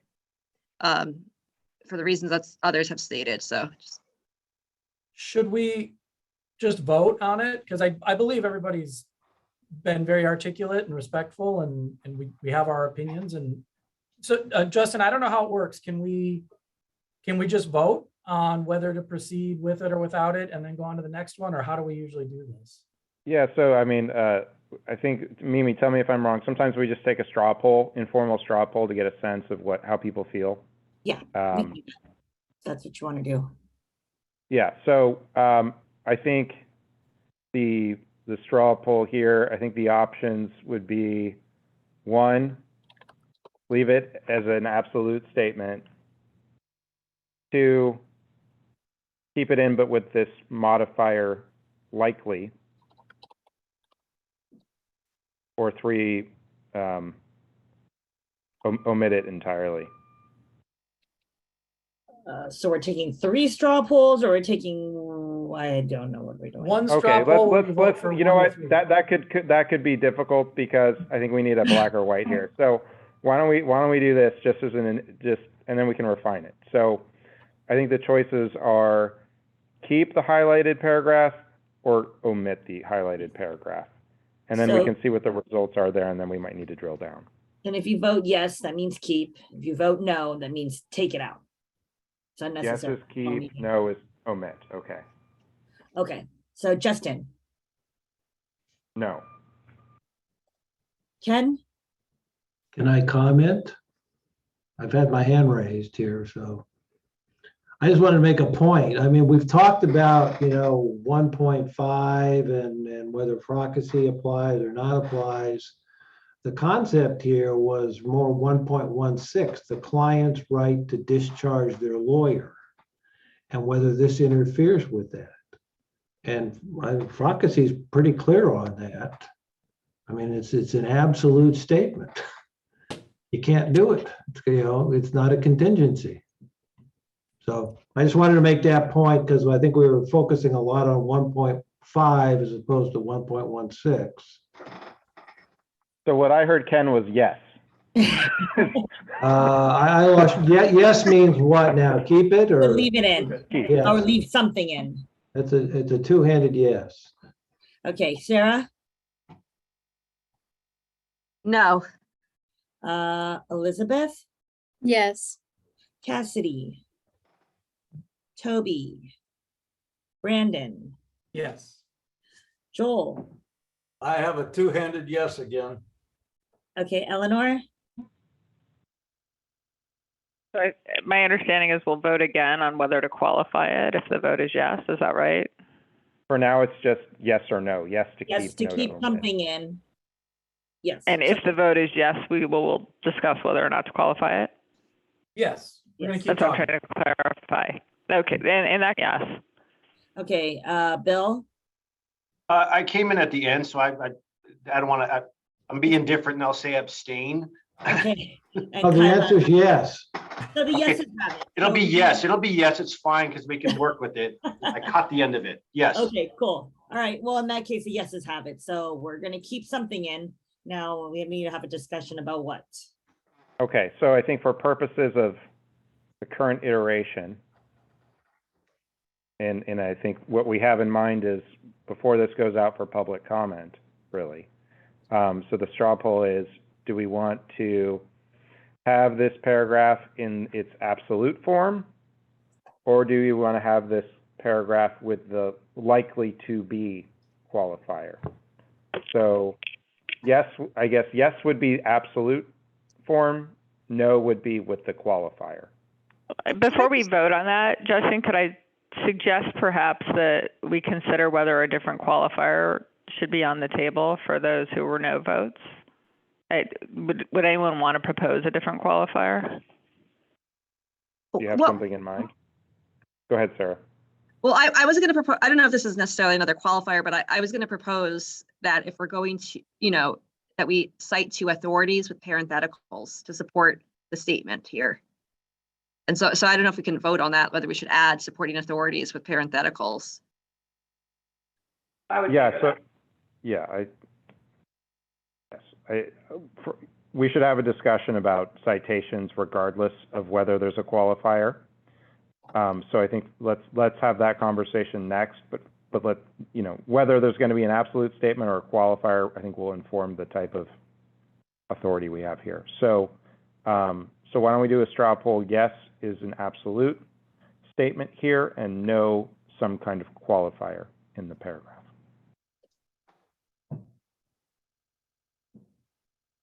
So I think, Mimi, we're ready to take the straw poll. Okay, ready? Justin, No. Ken, I abstain till the end. Sarah, I want to see where it's going. I apologize. No is, Put a qualifier in. but a qualifier, so Means- no. okay, Elizabeth, Yes.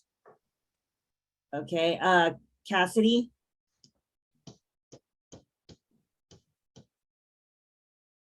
Toby, Brandon, I think I'm leaning no at this point. Okay. Shocker of the day. Joel, Well, look, I don't know what no or yes means at this point, but I am 88% voting to have it as an absolute statement and 12% voting to have the qualifier likely to be found to be ethically prohibited.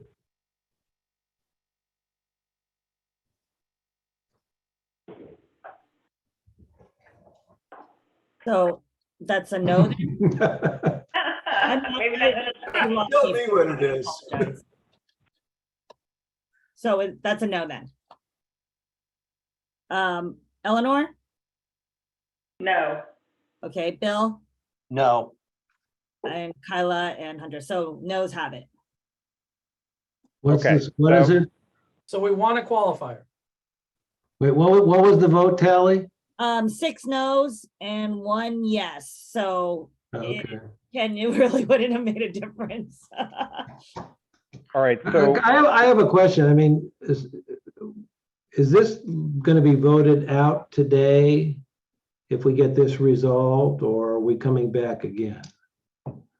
not sure yet. Let's see where we end up. Okay. And whether we feel comfortable voting it out for public comment now, or whether we want to wait until July. So, and personally, I don't have a strong preference, and I think that getting a little more feedback from Brandon on where that other bar association is on their opinion, maybe that'll inform that. But let's kind of get through the opinion first, and then have that conversation. So the next item on this paragraph is authority. So I think we're all, or many of us, are leaning towards having some kind of authority here to make sure there's some kind of hook for what we're saying. And it also sounds to me like there's a difference in view as to whether, for example, FCASI would be an appropriate citation here. And so, just thinking this through, I am skeptical, to choose a word from the opinion, that we will be able to reach a consensus on authority today that we would all feel comfortable with. But at least it does seem we have a growing consensus that some form of authority should go here. And I think, Ken, you also mentioned, I think you said Rule 116, and there's been discussion of 1.5. So there's a lot to be thought through here. And quite frankly, as we dig into that authority and maybe shepherdize FCASI, that might also inform what type of qualifier we would put here. So I'm kind of thinking out loud. I'm kind of thinking maybe we need to do that analysis before the next meeting, before we vote this out, and get some kind of short memo of some kind with what the conclusion of the working group is on that analysis. But I'm open to what other people think about authority, what type of authority we could include here, given that we do seem to have some differences in view that need to be worked out, and probably would need to be worked out offline to start with. Just a quick, I mean, what my vote was gonna be is if it'll get it out, I'd say fine with the qualifier. And if we want to cite authority, that's fine. Cause I would like to get this thing out. We've been going back and forth for a while now, but. And on authority, I mean, you know, the Fracassi cases seems pretty clear. I mean, I read you the language. I mean, granted, it's not a conversion clause, but it's a pretty definitive statement that if the contingency doesn't occur, you don't get a fee. So how would a clause that says you get a fee irrespective of the contingency somehow get around that? Nobody suggested an answer to that. We've researched it. We've looked at it. Hang on, I hear you, Ken, and I don't want to get back to that's why I don't want to get back to that cycle of discussion, because I think there is a difference in view on that, and I heard different things about what that case said as well as we were discussing its holding, and I think some other folks noted that as well. So I think that if we were to vote this out today, it's going to be a real challenge to put a citation there. And I think we would have to have a discussion about whether we would be comfortable putting this out for public comment without a citation here. Knowing, though, that we would intend to work on that before the second round of public comment, or whether we feel like as a committee, and maybe Randall and Mimi have thoughts on this, we really need to button this up and get some authority that we agree upon before we send it out for our first round of public comment. Justin, I have a suggestion. And I don't know how we feel about, involuntarily capturing new drafters, but, the drafting committee, we all have this like fee arbitration background, and we are not making progress towards the larger committee's goals. And I mean that really respectfully. I'm wondering if there's somebody else who would like to come on and give a shot at the next pass, so that it has a different flavor, or fresh eyes maybe is just the best way to call it. Just a thought. I think it's a great idea, even just on this limited question, looking into Fracassi and related authorities. I think that's a great idea. Personally, I'm happy to look into these issues as well in terms of a fresh set of eyes, and quite frankly, maybe it can be just a couple folks who have shared a differing perspective can offer kind of collective thoughts. Yeah, and if, before we move on completely from this, I'll just say, I have my feelings about this, which I've already expressed, this 127 to 131, but I don't want my vision of the perfect to be the enemy of having any opinion. So if ultimately we can't reach agreement on it, I'd rather have this whole paragraph out and see if people think it would be ready for public comment. Things like, I just want to make that clear. I'm not trying to be stubborn, Yeah, I mean, the reality is we're going to have, Justin, go ahead, Dina. do you think Go there's ahead. a place for like, if we, I don't know if there's any more to discuss about this, but if we, to have a vote about just out for public comment with the idea that a group of people would work on authorities for this, or do you feel like there's too much gray area there that we wouldn't be able to vote that out? I don't, maybe Mimi and Randall could, because I hear them saying, and I know it's been on the blocks for a while, the interest in having it go out for public comment. But obviously there's the balancing of wanting to make sure that we get this right, at least, our best foot forward for the first round. Well, I think I said this morning that my view is that I will not be happy with a statement, anything other than you can't do it. And so, as I said this morning, it's worth it to me if we're going to fill in the authorities to spend an extra month before we get it out for public comment to do that, rather than send it out now.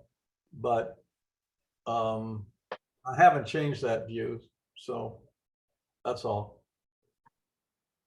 So is Randall, Randy with us? I wonder if he has any I thoughts. think adding the authorities would be helpful because I think it would focus the public commenters. I mean, Ken raises a nuanced point with regard to whether the ethical issue actually implicated by this conduct, is it really unconscionable fee, or is it the propriety of termination of an attorney-client relationship?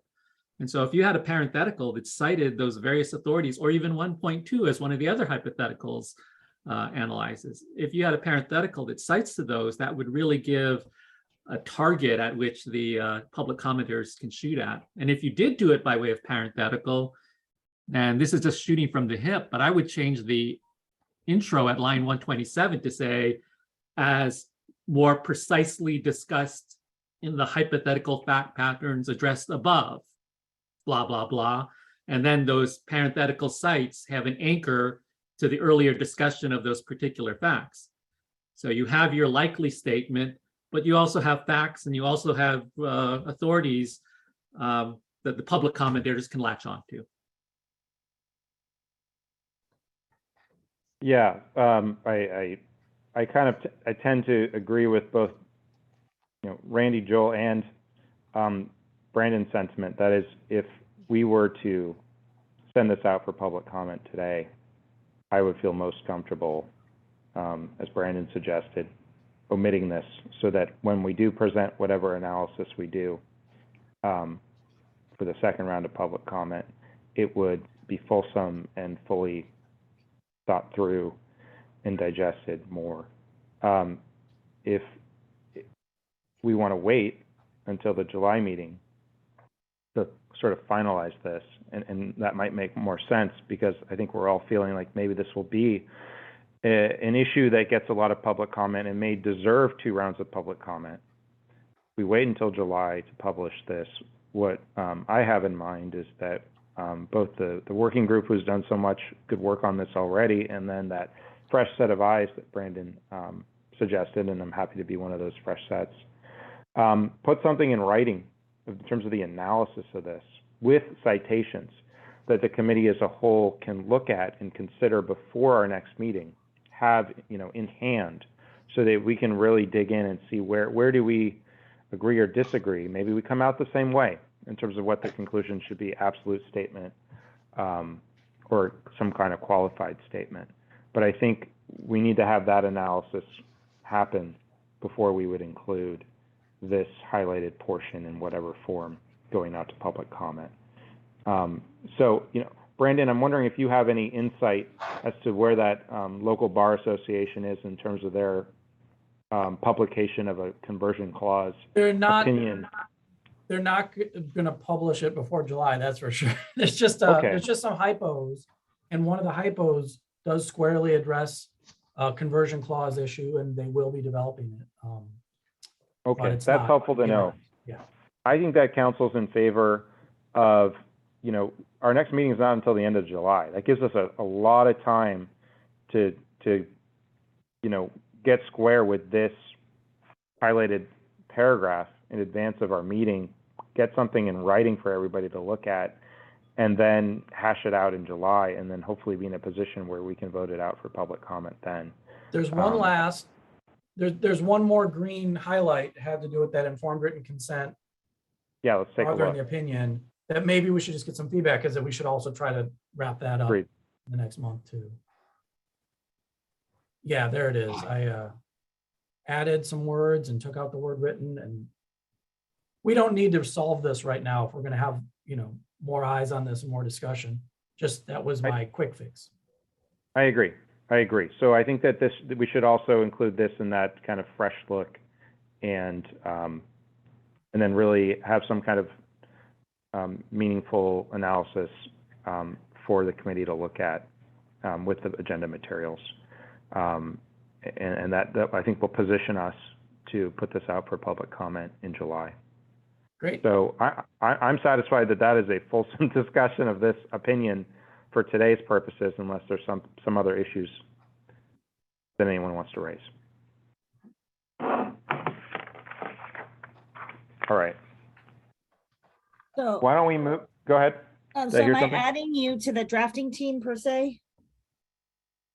Who's the advisor on? Am I the advisor already? That is a very good question. Let me see. Because that would just, I'm throwing myself under the bus then. I haven't done a very good job if I am. I'm trying to see if you are. I think I am. I think you are. Yeah. All right. Don't worry about it. Let's just Okay. keep that vague. We're good. I'll pay more attention to this one. Okay, so the next item on our agenda today is 20-0003, flat fees and termination. So I think that, Ken, are you gonna take us through the changes if there have been any? And if there haven't, maybe just highlight for us some of those questions that you began to raise in our last meeting? Sure, yeah. I mean, the answer to the first part is no, we haven't done any changes. Because I think where we're at now is how this goes forward is really going to depend on some of these issues and whether we're going to get into those in this opinion or not. I think I mentioned before, I mean, there's some out-of-state opinions that touch on these issues. I mean, California's got, the interesting question here that when they, revised 1.15, they had this sort of compromise decision on the disclosure for flat fees. It doesn't really address when they're earned and questions of that. I mean, I think since that came out, San Diego County Bar did an ethics opinion on that, which I think is a good opinion. But it deals with milestones and when the fees are earned. It doesn't touch on any of these issues. And just to kind of summarize, I think the three main ones were the scope of disclosure, whether simply disclosing, as Rule 1.15 says, that you have the right to have it in a trust account without informing the client of any of the consequences of it not being in a trust account is sufficient. That gets back to wherever the rules revision committee came down on this. Once again, I think I kind of highlighted that last time, but it seemed to be kind of a compromise to accommodate, flat fee providers being available, because there was some comments regarding that if they don't have, if they can't put this in their operating account, if they can't spend the money, then they just can't offer a flat fee, and then that might make that unavailable. So that was the one, the one issue. Do we want to get into this disclosure topic where it kind of goes beyond what 1.15 says, but ties into the other case law about informing a client about the terms and conditions of their fee agreement, the obligations that the attorney has in that regard. Part of that as well, and this to some extent, I think the San Diego one kind of tied into this, but they address when is the money earned, and and the point I kind of raised in this is, in discussing earned, I think kind of it seemed implied, and I think some of the arguments were when the rules revision committee was looking into operating versus trust account, and when it goes into the operating account, the lawyer can use it right away. I mean, they can use it to cover overhead. It's like it's their money. And, I think, the concern there that once again, it's not addressed in the rules is it's not really their money. It's not earned yet. I mean, the rules say, you can't make it earned on receipt, but if you can put it in your operating account and use it before you're doing anything, isn't that the equivalent of the same thing? If you can spend it right away before you reach a benchmark or whatever. So that was the other issue, kind of tied in with the disclosures, and then was the the modification. Do we want to go into that, whether Rule 1.8.1 gets triggered if you're doing a midstream modification of a flat fee agreement? COPRAC had touched this issue back in, it was 2009. They had the draft opinion that said that former Rule 3300 did not apply. They got a lot of feedback on that, and RAD did not approve it. And COPRAC put out a ethics hotliner where they basically said they didn't say 3300 applies, but the attorney will be best served by complying with all aspects of Rule 3300 when modifying a fee agreement with an existing client. So that's what the ethics hotliner alert came out and said. I think, in the context of a flat fee, I think it's even a different consideration than your typical modification where you're changing your hourly rate from X to Y or something like that.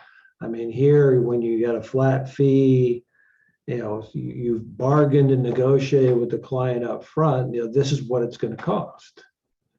And now if you're going to be able to renegotiate that to the benefit of the lawyer, which is typically what the situation is going to be, the client's going to be paying more, should that trigger the obligations under 1.8.1.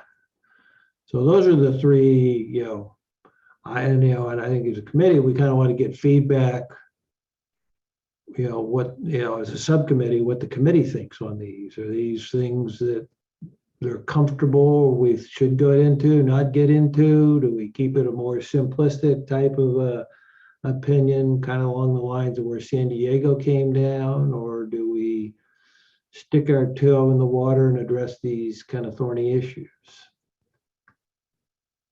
So that's where it dropped off last time. So I'm still kind of, at this point with the subcommittee, we're trying to get some feedback on what everyone else thinks about that.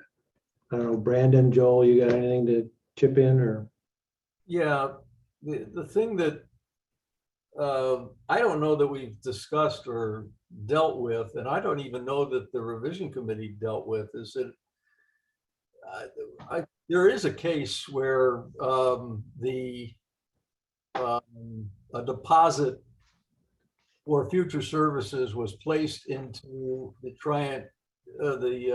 trust account, and in bankruptcy, that was found to be the client's money, not the attorney's money. So it's significant that where you place that money, because if you place it in the general account, then it might inure to the benefit of an attorney's creditor, but not to the benefit of a client's creditor. Whereas if you place it in the trust account, it inures to the benefit of the client's creditor, but not the attorney's creditor. And that's a significant difference in how they're handled, because it ends up with who gets the benefit of the money under that one, and there possibly maybe more circumstances. So I don't think it's really delved into that or answered that question. And I'm probably as much as fault as anybody because I'm on the committee, on the team here. But well, we touched on that a bit. It's on page 7, about the risks of it going into an operating versus a trust account, what creditors can get after that. I know the bankruptcy case you're talking about. I know we didn't cite that one. Right before the cross out, a little lower. yeah. So yeah, it's like 242 to 245. It talks about those issues. I haven't seen it. What I've been relying on in terms of where the Rules Revision Committee was in on the State Bar's website under the rules under 1.15. It's got the comment, some of the comments, the executive summary regarding former Rule 4100 and some of the issues on the public comment.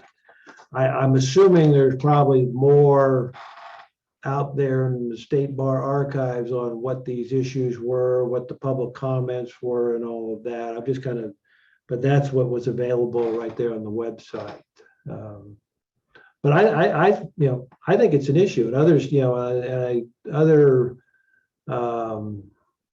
ethics opinions from other states have touched on that it's not, they've applied, an informed consent standard, which seems to be that something the Rules Revision Committee wasn't quite comfortable going with, or at least informed written consent. But other state, ethics opinions on this subject have gone there, and they said, yeah, these are the reasons they cite. Creditors attaching it, the significant differences of whether the money's in the operating account versus the trust account.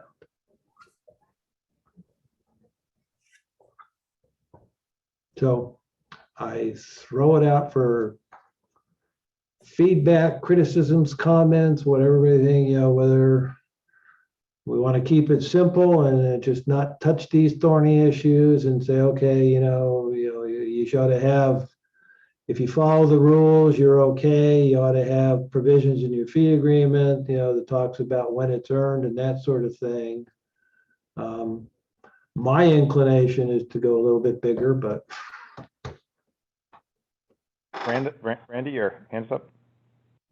Yeah, so let me just give you some of my recollection of the Rules Revision Commission's deliberations that led to this point. I think Ken did a wonderful summary of the record that's at least available online. The placement of a flat fee paid in advance into a lawyer's operating account with the disclosures being given in compliance with the rule as set forth does operate to have the fee earned by the lawyer at the time that fee is placed into that operating account. Otherwise, it would be considered commingling. And so that was a policy decision made by the Rules Revision Commission that we would allow the flat fee under compliance with the rule to be placed into the operating account, and the fee would be earned. But the concept of accounting includes what the commission discussed as being failure of consideration. So if you take a flat fee paid in advance, you put it into your operating account in compliance with the rule with disclosures. Client doesn't say, I don't want it there. It doesn't say put it in the trust account. It says, go ahead and put it in the operating account. And lawyer does zilch for the client. Then the client has the right to expect that the lawyer would account for their failure of consideration, and the funding in the in the operating account would be refunded to the client because of the civil law that applies to a failure of consideration when you have a contract for attorney's fees and the lawyer does not provide their side of the benefit of the bargain that the client contracted for. Now, that might appear to be inconsistent with the prohibition on the labels of earned on receipt or non-refundable. It's also part of the commission's policy, but that was done as a prophylactic standard. And so there was so much misuse of the concept of true retainer and fees earned on receipt that the commission decided those terms are too loaded for lawyers to use in presenting fee agreements to client. You're not going to be allowed to use earned on receipt, nor are you allowed to use the term non-refundable, except for a true retainer. And that's because those terms, again, to keep the lawyer in the zone of safety, not out on the bubble, not in the zone of danger. It's a prophylactic standard, says we're reserving those terms of art to be only used for a true retainer fee. It's not intended to speak 100% to the character of the fee, how it's to be treated. That is dealt with by the lawyer's fiduciary duties, prohibitions on commingling, misappropriation, and everything else that comes with the handling of client trust funds. And so, short answer, yes, you put the flat fee paid in advance when you comply with the rule in the operating account. Yes, it becomes the property of the client. And no, it's not inconsistent with the prophylactic use of those terms. that are restricted. Those were intended to be for a different purpose. And yes, the lawyer still has to account for it. So if there's a failure of consideration, then there is refundability, but the title to the fee transfers to the lawyer at the time they comply with the rule and they place the flat fee paid in advance in the trust account. Otherwise, it would be commingled. And that's sort of the flavor of the deliberations, at least as I recall it. Didn't perhaps come through as clearly as it could have in the report and recommendation or the history summary.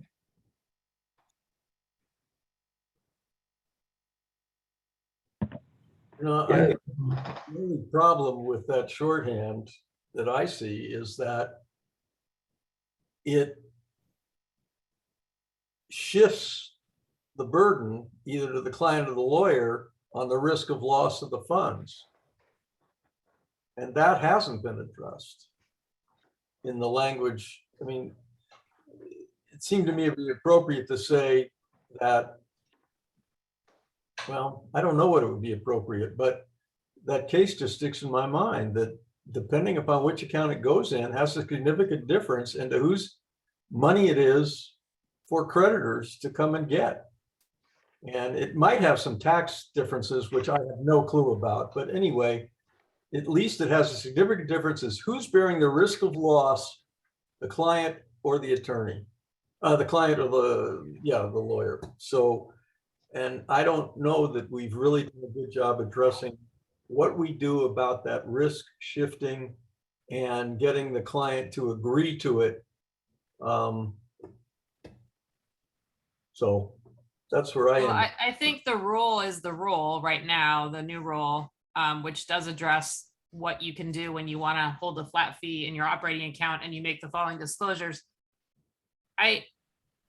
With the substance of the draft, I think there's a lot of really good things in it. And I really liked it. I have a couple comments if I can make those, and then I'll take my comments offline. But I think, Ken, at the beginning, on page 3, just sort of the impact of the current rules, or excuse me, I guess it was the background.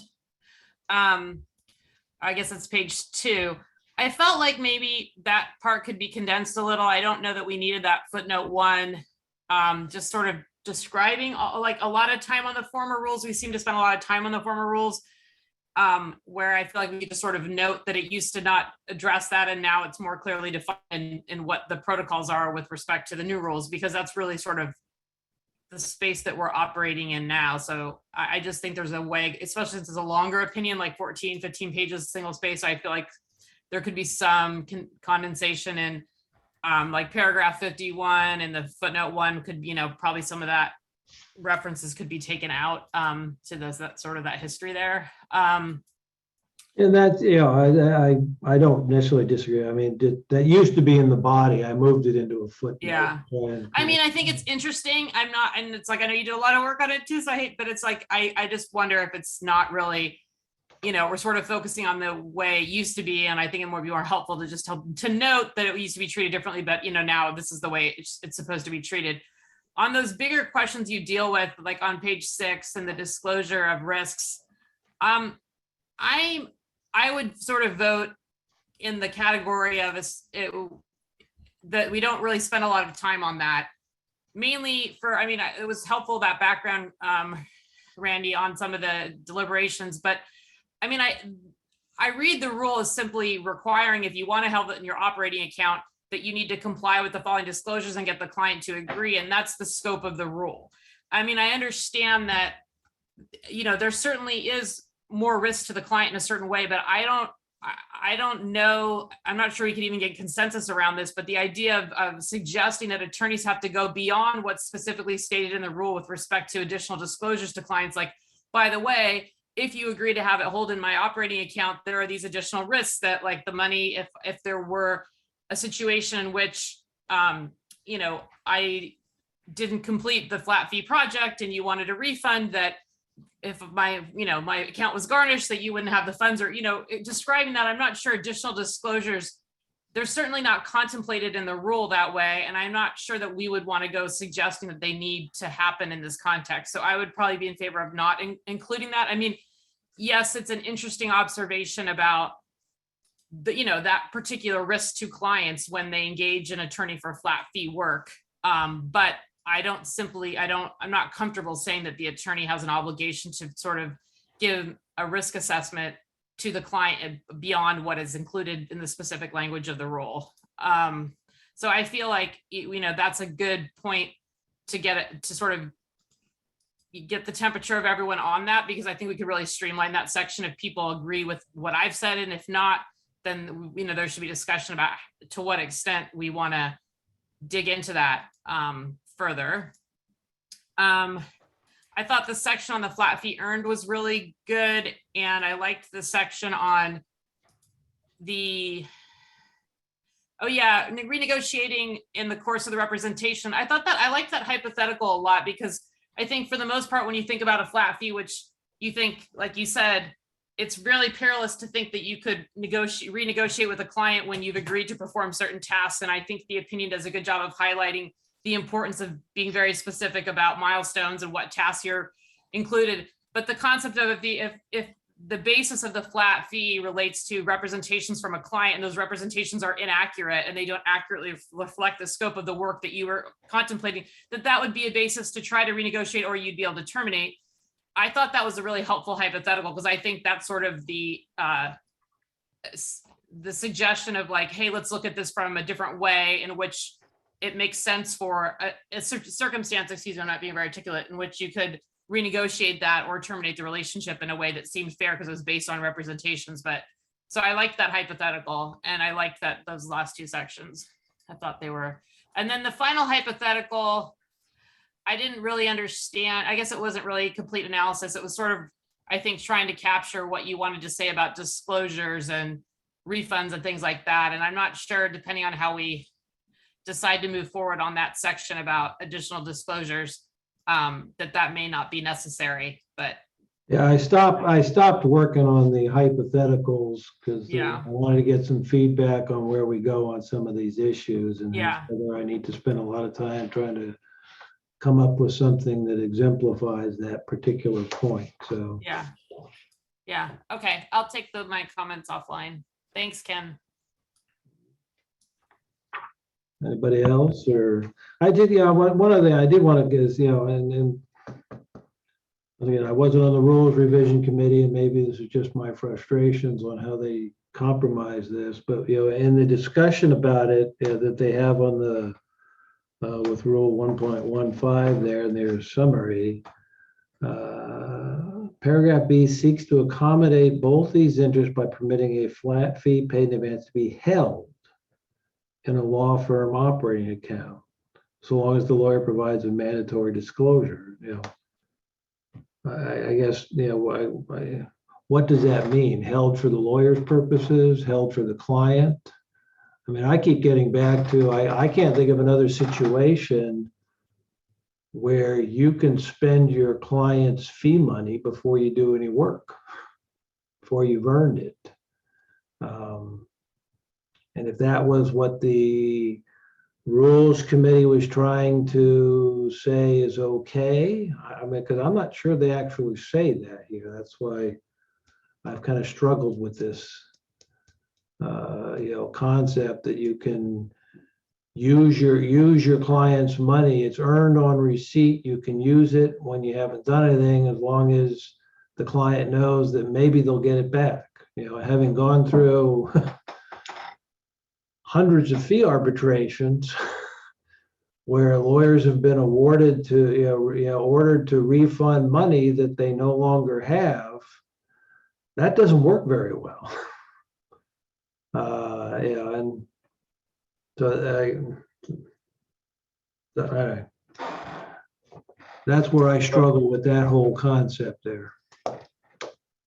Yeah, I hear what you're saying, Ken, and you can see how you're struggling with these issues that you are so experienced with from fee arbitration in the current draft, and understandably so. These are difficult issues.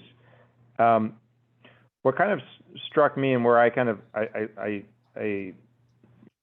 of lean towards what Dina's instinct, including on the disclosure issue, is when this was in an early stage, maybe a couple iterations ago, I remember my comment to you was like how clean and simple and organized the opinion was. And then it's not that it's not those things now, but there is now this, I think, complicated overlay of open questions that are going to be difficult to solve or address in an ethics opinion, or at least rules that we don't have the authority to change, but you have seen from your own practical experience pose a lot of challenges, including for clients trying to get money back. So that's a long way of saying I'm in favor of the streamlined approach that we had before, but that's not to say that we can't raise some of the concerns that you have. So for instance, with respect to the disclosing the potential consequences of the funds being held in an operating account to the client, that concern, it's not that we delete that entire section. I think there might be a way to keep that concern, highlight that concern, because I think it is a relevant ethical consideration, and find a way to tie it in. But it may not fit in with a full section, given the rule is what it is. But flagging the concern per se, I think that is potentially appropriate. The other thought I had was, and I have a few kind of structural comments that I'll give you offline, but another question, more of a question, I guess, than a comment, is with respect to the proposed COPRAC opinion that was not accepted. One question I had in my mind was whether or not this issue of renegotiating a fee agreement during the course of representation, whether that has, I at least see that come up in conversation from time to time. I'm wondering if it's translated to either cases or ethics opinions in other jurisdictions, or maybe local bar associations, where we A, have some authority to draw upon, and B, it might be an issue that gains additional traction, maybe more favorable traction than what occurred however many years ago with the original opinion. In other words, is there some other ethical landscape we can draw upon that didn't exist at the time that those issues were first tackled by COPRAC, that we can draw upon and consider? That I was not sure. Yeah, I don't know if there's any other California ones. I'll have to take a look at it. I didn't see any. I mean, I cite two in here, the Texas opinion and the Utah one. They kind of came to differing conclusions. Texas, well, it's Texas, but Texas ruled that 1.8 did not apply, but stressed that all transactions should be fair and reasonable. So a modification should be on terms that's fair and reasonable, but the business transaction with the client rule did not apply. Utah took the opposite approach, and they held that it would apply. Like I said, when COPRAC addressed it, years ago, I mean, they did it wasn't in the flat fee context for one,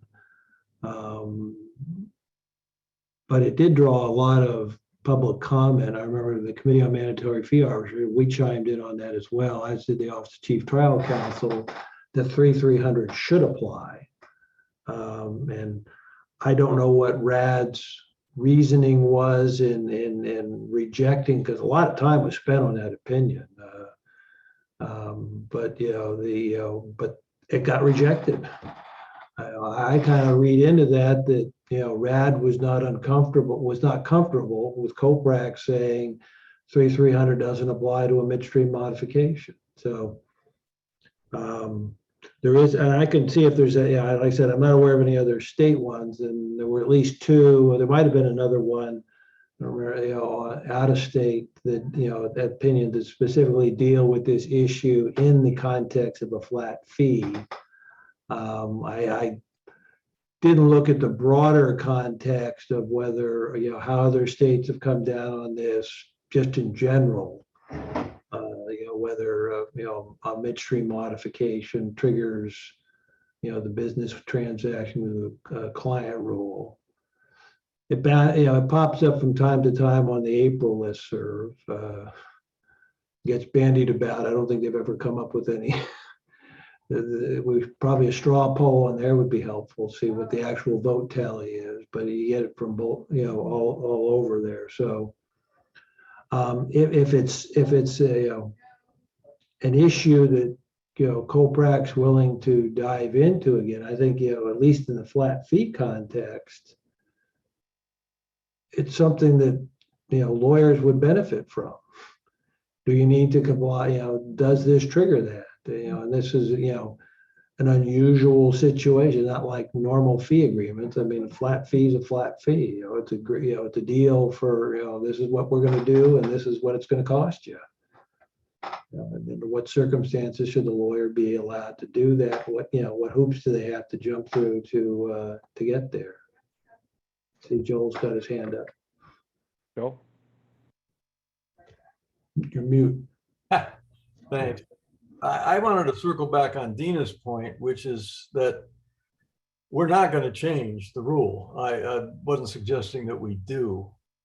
But when you get into the context of this proposed opinion as to flat fees and termination, the phrase agreement in writing as to which account it goes into is a little more significant than being at the supermarket and being asked, do you want paper or plastic? There's some real differences when you talk about what happens if my attorney doesn't complete this, doesn't fulfill the agreement.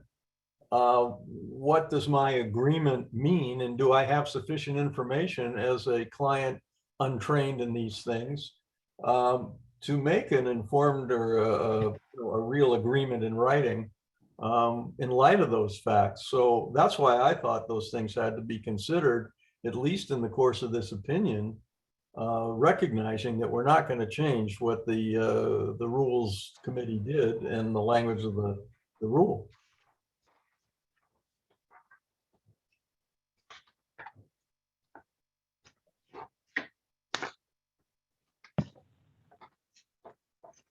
Okay, were there any other comments on that? And then, as I say, Dina and Justin, you guys said you had some offline stuff you want to shoot our way. We can, the sense I'm getting is very reluctant to delve into whether some form of further disclosure should be required.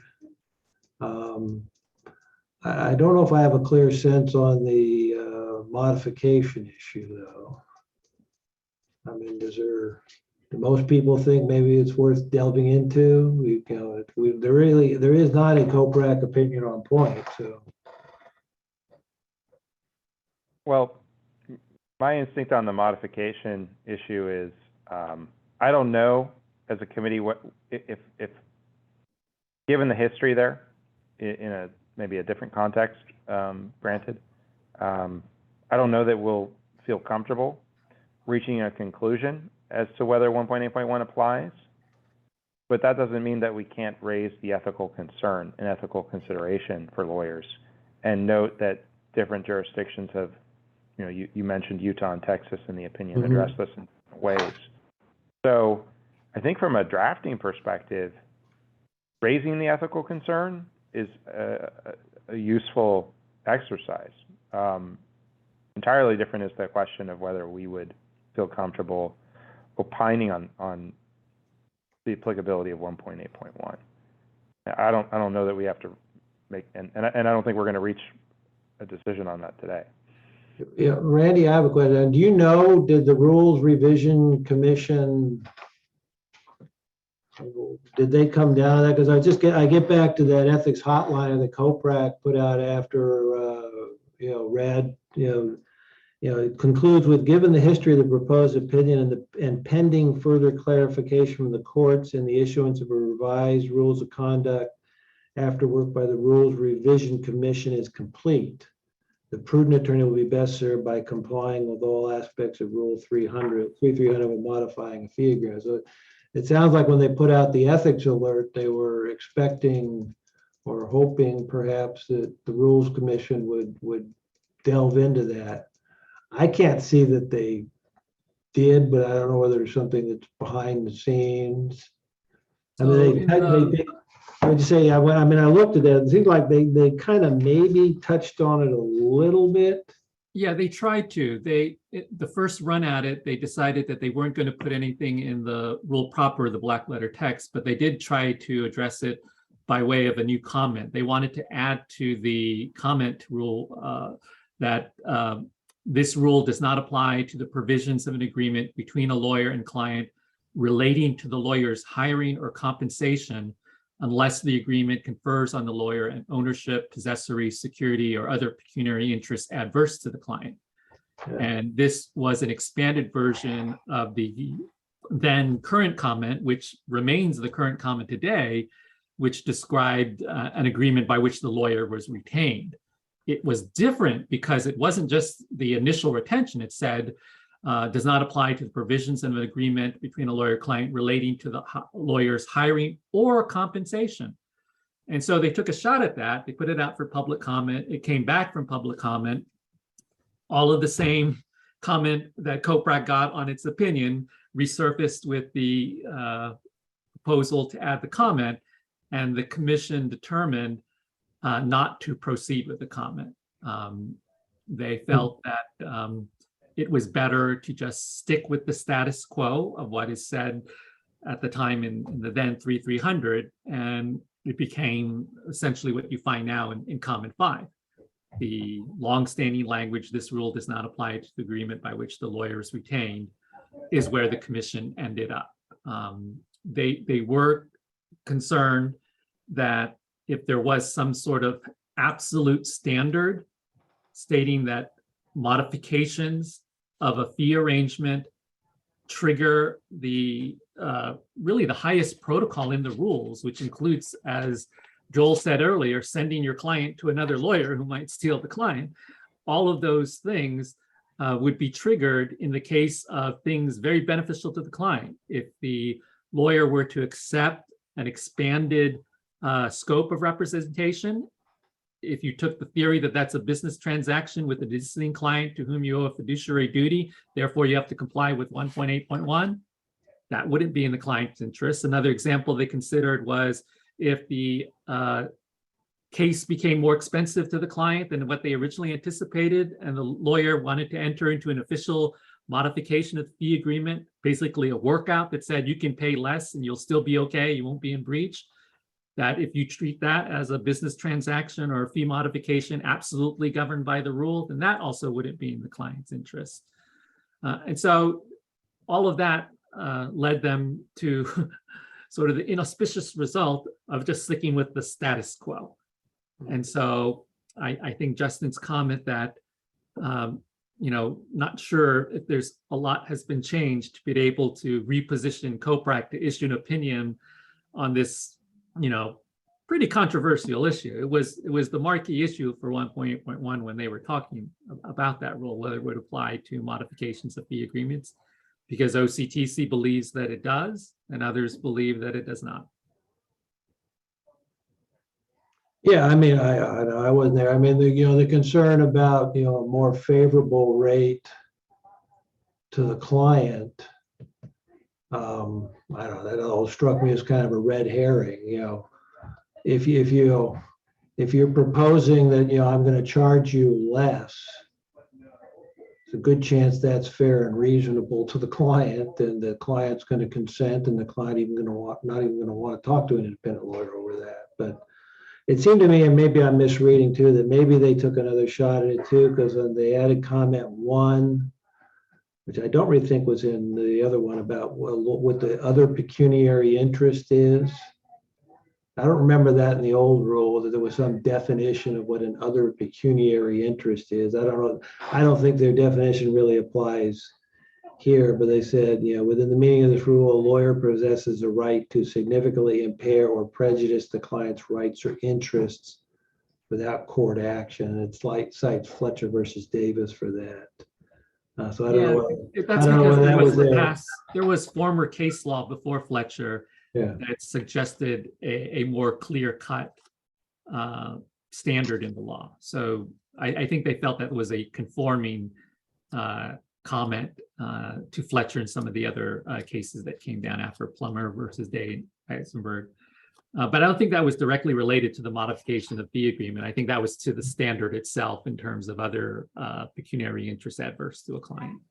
The rationale that would make favorable modifications problematic is the theory that you are in existing fiduciary relationship with the client, and any change of a contract at that point is, the fiduciary exploiting the trust and confidence reposed in the attorney. So it's a business transaction. And so that's where the commission was concerned in regards to extending the rule without any sort of qualifications. Anyway, in any event, they stuck with the status quo on modification of fee agreements. And so in terms of the rules, nothing has really changed from when COPRAC first tried to issue an opinion on this topic, at least from my perspective, in terms of the rules themselves. There might be opinions in other jurisdictions or other secondary authority you can look to, but I don't think the rules give you much to go on that's different from what COPRAC originally tried to do in that earlier opinion. Do you have, I'm just curious, of the comments and stuff from back then available that you can shoot my way, or? On the former COPRAC opinion? Well, no, I'm not. I've got the former COPRAC one. No, the stuff about the Rules Revision Commission and how they dealt with the issue and the comments on that. Is there? Yeah, we can certainly dig up the 1.8.1 comments, and it's what I read to you in terms of the comment that was attempted and abandoned after public comment is actually from the executive summary that's online. Oh, okay. All right. So go to the same executive summary that you found for 1.15. There's one for 1.8.1 as well that discusses what I just reported. In terms of. Yeah, that's good then. All right. Well, I'm looking at the screen here and seeing a wide variety of completely blank faces. So I'm getting the sense that we've kind of beat this issue to death and maybe people want to move on. So should we take a straw poll that people want me to shut up and they want to move on, or?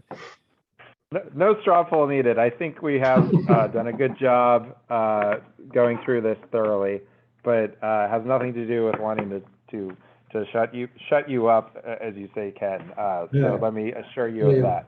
So send your stuff, the stuff that you and Dina tell you, and if anybody else wants to send anything else offline, then Brandon, Joel, and I'll get together and try to get together a new draft for next meeting. So. Perfect. Thank you. All right. So I think next on, before I forget, because I think Randy, you might have stepped away for a minute. We were wondering about the status of our proposal to reach out to the State Bar Board of Trustees, trying to figure out the most diplomatic way to ask them about the UPL issue and their views on whether it is appropriate to revise the policy on COPRAC not opining on UPL. Wanted a status update on your thoughts regarding how we should make that approach to the Board of Trustees, assuming that is the right procedure. Yeah, we did do some research into what might be the path for that. And what we did initially determine is that it's probably likely that it's going to trigger the State Bar's antitrust policy. So the California Supreme Court in 2017 issued an administrative order 2017-09-20. It was an in-bank order of the Supreme Court imposing a State Bar antitrust policy. It describes any sort of State Bar action that might trigger the policy. And it basically says that whenever an employee or other person at the state bar determines that there might be state bar action or opinion, for example, that could trigger the antitrust policy, then the matter has to go to the Office of General Counsel for evaluation. And the Office of General Counsel would determine whether it triggers the policy. And even if the Office of General Counsel determines that there is not anti-competitive activity, no potential antitrust violation, then the OGC analysis remains a matter that could be forwarded to the Supreme Court for review. And so, and a policy determination if appropriate. And so if you do set off on this path, it starts with general counsel, but it could end up in the California Supreme Court. Okay, let me just try to make sure I digested that close to accurate. So it sounds to me like, we've been delving into this state bar policy from years ago as the basis for our not opining on UPL issues, but you've discovered or rediscovered a 2017 administrative order from the Supreme Court related to antitrust policies. And long story short, what that indicates is that we would first go to the Office of General Counsel with our request. That would then filter up potentially as high as the Supreme Court to determine whether it would be appropriate for COPRAC to discuss UPL issues in ethics opinions. Yeah, so the 1990 instruction or direction from the board preceded the development by the Supreme Court of an antitrust policy, but effectively kept COPRAC out of the antitrust policy, because the effect of that restriction meant that we would not be opining on things that might be viewed as anti-competitive. And so it was, pretty well settled that we were not engaging in anything that would trigger the policy that sprung into existence in 2017. Once you choose to change that policy and create the opportunity for issuing an opinion that might be perceived as anti-competitive, then you are triggering the 2017 policy, at least to the extent that the policy requires that all state bar personnel must, bring it to the attention of the Office of General Counsel, who then has to conduct an evaluation. And then whatever comes that evaluation may need to go to the California Supreme Court for a final determination. Right. So let's assume, for the sake of discussion, that we vote as a committee that we wanted to get an answer as an initial matter from the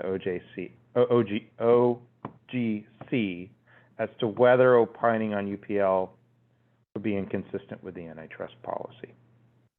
How would we go about procedurally taking that, assuming we made that vote, how would we go about making that ask of the OGC? Would that be through State Bar staff? Would we have to prepare some kind of memo? What would be the procedure?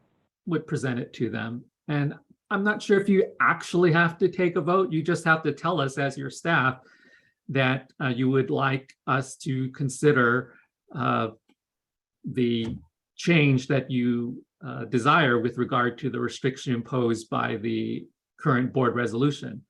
And once you tell us that that's exactly what you want us to do, then that's what triggers our responsibilities as State Bar staff under the antitrust policy. And it does say, in the event OGC reviews a current or proposed action and opines there is no potential antitrust violation, OGC remains obligated to forward its analysis to the California Supreme Court which may choose whether to review the action, program, or policy decision as it deems appropriate. So the only thing I'm counseling COPRAC on right now is we lose control of it once we set it in motion. Yeah, I understand. Were there any other comments or questions about that? I don't want to hog the time on this. I just had a quick question. Were you reading from this 2017 administrative order? Mhm. What's the site for that, or just so we could take a look at it? I think we could have it sent out to you. That would be great. It's Yeah. administrative order. I don't think it's really published anywhere except with the court clerk's office, but order 2017-09-20, September 26, 2017, but we can send it to you. That would be great. That'd be Thank great. Yeah, so I think, Dina, Sarah, let me know if you feel differently, but I think that we should discuss offline. We're missing 4 members today. So I think that it would be beneficial for us to review the order, talk offline, and then have a discussion, hopefully when we have more members, about whether making that ask is something that we want to presently do or not. So maybe we put that as a talking point for the July meeting. I just had a question. I don't know, maybe Randy knows the answer. Is there something, I mean, California's California, there's something unique about our licensing versus other states that gives rise to this antitrust issue? Because our opinions and lots of other states have all sorts of opinions on UPL. I'm just curious if there's something unique here that, or, do California licensing versus other states that potentially triggers antitrust issues? That would be more for our colleagues in general counsel to really address. But let me just say, when the 1990 restriction was issued, the state bar was a different animal back then. It was a classic integrated state bar with trade associational functions equal to its regulatory activity. That has changed. The trade associational functions have been spun off to the California Lawyers Association. And so the state bar could be regarded as a pure regulatory agency. Does that in and of itself mean that we are going to have the protection of a state action exemption on things like an official UPL opinion issued by the state bar? I don't know the answer.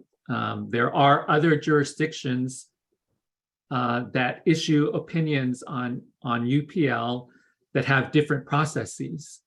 And so I can't remember the specific jurisdiction, but there is a jurisdiction where they can issue an opinion, and on the initiative of either the committee or another interested person, that opinion that is issued can be petitioned to their Supreme Court for approval.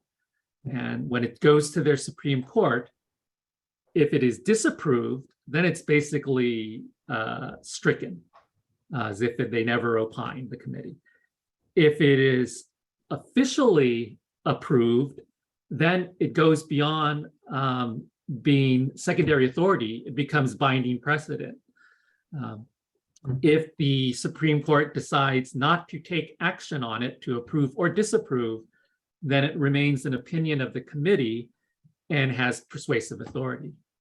And so that is just one jurisdiction where if they had a UPL opinion and it went up to their Supreme Court and their Supreme Court adopted it, you'd have pretty clear basis for the state action exemption to anything anti-competitive that the FTC might lodge. But we have none of those procedures. We don't even have a rule of court or statute that provides for the COPRAC activity. Okay, thanks. Thanks, Randy. Appreciate that. So is this something that you want added as an agenda item for the next meeting, or do you think maybe it could just be covered under like the staff report at some point? It's not something we would actually take action on or anything, right? It doesn't sound like we would need to take any formal action. We might just take a straw poll to be, if I'm foreshadowing what I think might happen. So if that doesn't require a formal agenda item and you don't want to make it a formal agenda item, that's fine with me. Okay, I'll consult with Randy and we'll figure something out for the next. Yeah, we've got 6 or 7 weeks, so, and, feel free to reach out to us as well and figure it out. Okay. Okay, so next on the agenda was just to check in about 2 issue outlines, in-house counsel and cryptocurrency. I don't think Cassidy's with us. I mean, that she was taking the lead on the in-house counsel. My thought there, having read her, and Justin, whoever. excuse me, but I gotta go. It's been fun. I'll see you all next time. Thanks, everyone. Thanks, Joel. Take care. Is to get in touch with her and see if we can start turning this issue outline into an opinion that we can start talking about in our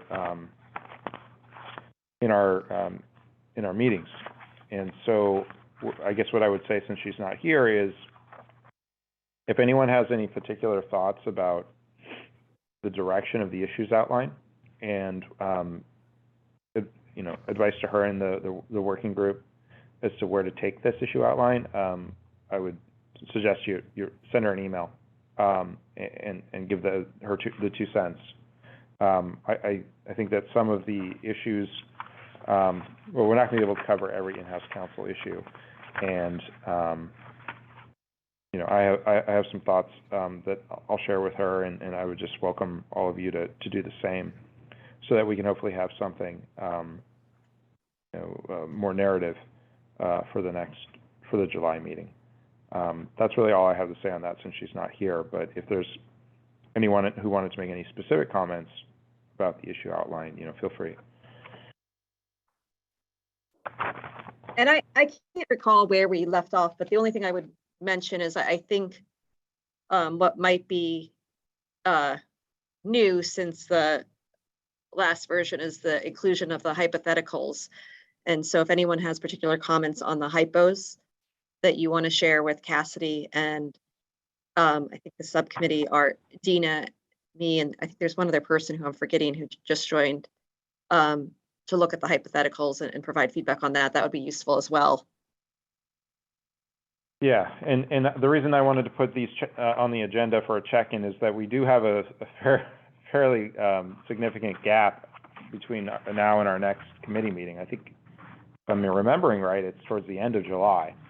So we've got time to start piecing this together and then talk about it in a draft opinion form. So I think providing some input on the hypos would be great as well.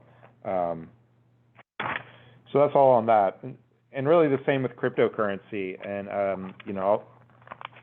we got Bill and Eleanor here. I don't think we've done much, if anything, since the last check-in on this opinion. But I think we're in the stage where it's now ready to be fleshed out, and if we can put on the calendar to get a draft opinion ready based on this issue outline for the July meeting, I think we'll have time to talk about it then, and I think it's fulsome enough where we can do that. So you could put that on your radar, to realistically have something for Mimi about a week before the July meeting, and we should put some time on the calendar to work on it. I think that would be great to have these 2 issue outlines turn into draft opinions for us to get moving. Okay? I don't think that'll be a problem, Justin. We're pretty far along. Yeah. I agree. All right, anything else on draft or issue outlines or issue opinion ideas or anything along those lines before we get to our last agenda item? Okay. Can I just mention one thing? Yeah. You will get an assignment agenda from me, but for the next meeting, can you please copy Angela Marlowe? She'll be copied on the assignment agenda, but I will be in Europe and may not be handling the next agenda, so Angela would take that responsibility. So copying her would probably be a safe bet. Thanks, Mimi. So, anticipating we were going to be a little light today, given that we had a meeting last month, just a few weeks ago, we put on the agenda to have a discussion about the proposed amendments to that the Civility Task Force has proposed. Just to get that conversation going, I know that the working group has not had an opportunity to meet. So this is a chance for us to give, as a committee, some of our thoughts to the working group before they meet, and hopefully give them a head start on the work related to these proposed amendments. What I was thinking we could do, there aren't that many proposed amendments, is just go through them, you know, in the order in which they appear in the May 3rd memo that we briefly discussed at our last meeting. And so really, I think the first substantive change is in 1.2, scope of representation and allocation of authority. So what I'm thinking is we'll just go rule by rule, see if anyone has any comments they want to share, and then we'll be done. So on 1.2, I'll open the floor to any comments that members want to share.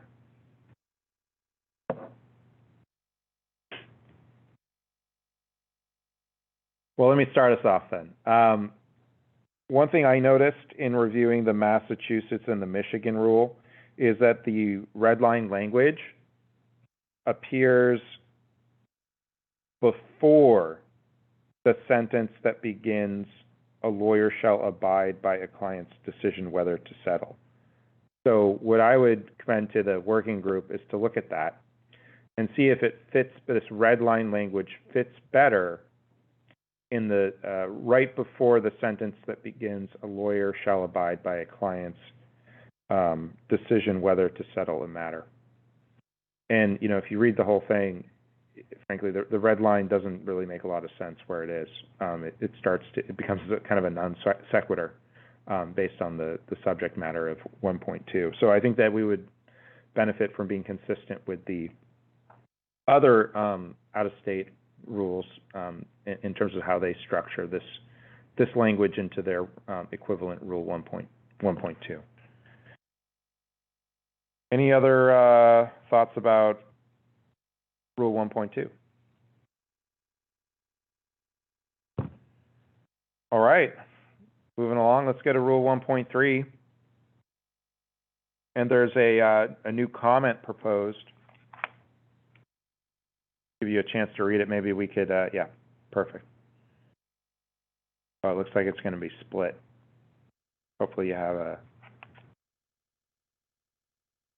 So I'll just read it since it's split in case some folks don't have it with them. It says, "A lawyer's duty to act with reasonable diligence does not eliminate a lawyer's other professional obligations, and lawyers should strive to treat all persons involved in the legal process with courtesy and respect."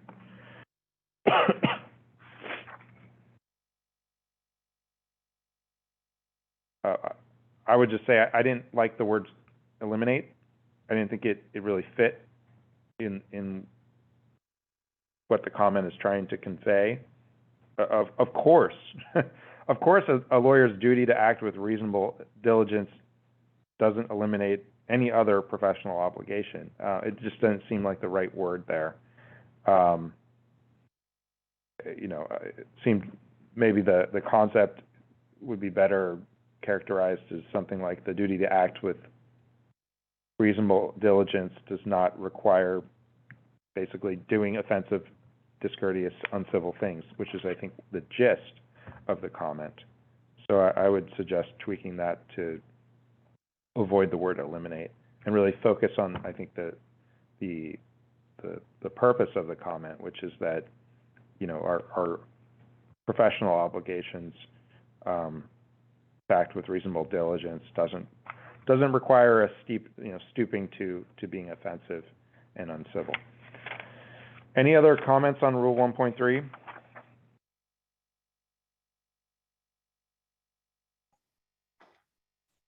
Yeah, I don't know. It's I'm not sure what, in some of these, and I guess they're going to keep them fairly general, but what's courtesy and respect in the legal process? Yeah. Yeah, I run into stuff like that in my practice all the time in discovery. I'll get objections. Is that discourteous? Is that uncivil? Does that subject you to, professional misconduct if you, refuse to answer discovery on some specious ground? That's just kind of my editorial comment. It seems to open, some of these just really seem to open up a Pandora's box of, of potential professional discipline or ethics exposure if, for behavior. Ken, I think that's a really important point. I'm glad you raised it. I think it's kind of an overarching concern with these changes that we'll want to be aware of and keep in mind, especially as you said, this phrase strive to treat people with courtesy and respect. So if a lawyer doesn't strive, they're subject to discipline. Yeah. I mean, so I appreciate that other jurisdictions have used similar language, but I think something we should be sensitive to, or for the working group to think about, is are we paraphrasing in certain instances from what other state bar rules say, or state rules of professional conduct say, such that we're actually becoming more vague and more problematic in our rules of discipline? And two, if that's the language used, in this case, take the word strive to treat, or phrase strive to treat, do we think that's actually a good formulation? Or is there a better formulation rather than just copying what another jurisdiction did, in light of the concern that Ken raised about being too vague in a rule of discipline? So I think that's kind of a comment that can be applied globally to any of these proposed amendments. And I just wanted to point out, oh, sorry, Dina.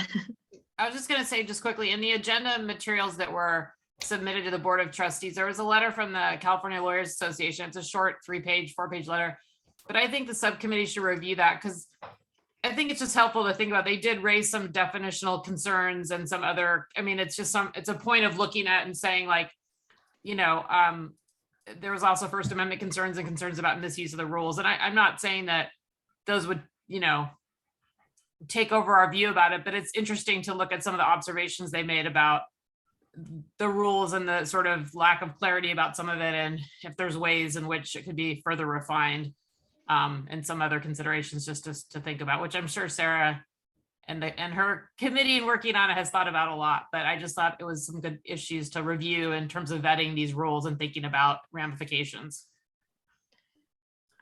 I'm curious whether when they cite all these other states, do they have any, data on the experience of these states? Have these caused problems in the discipline system there? I don't know. It's probably beyond our purview. I was just curious on that. Yeah, I don't have the answer to that question, Ken. I do know that and I wasn't involved in the rules subcommittee. I was involved in the CLE subcommittee for the Civility Task Force, but there is an pretty extensive Civility Task Force report that may have more details on that, and that we probably as a subcommittee should look at as well in connection with looking at these rules. And I'll follow up with the subcommittee too with a link to that report. But one thing I also want to point out is this language that Ken, that you identified, I guess courtesy and respect. And then I think there's different terms used throughout in these red line changes that were made here. But I note that some of the language is consistent with the current civility oath, which does use the language in Rule 9.4 that California Real Court 9.4 that I will, as an officer of the court, I will strive to conduct myself at all times with dignity, courtesy, and integrity. So I think I thought I saw some of the comments here trying to follow this particular rule and use similar language.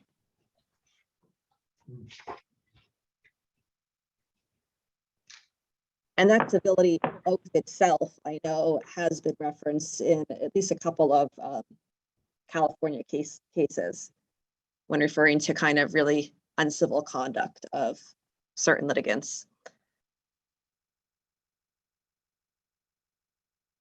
Yeah, that's helpful, Sarah, because I think, you know, if we can verify that some of these words that, you know, we can see the general public being like, well, wait, what, courtesy, respect, that they're already used either in the rules or something, you know, related, great.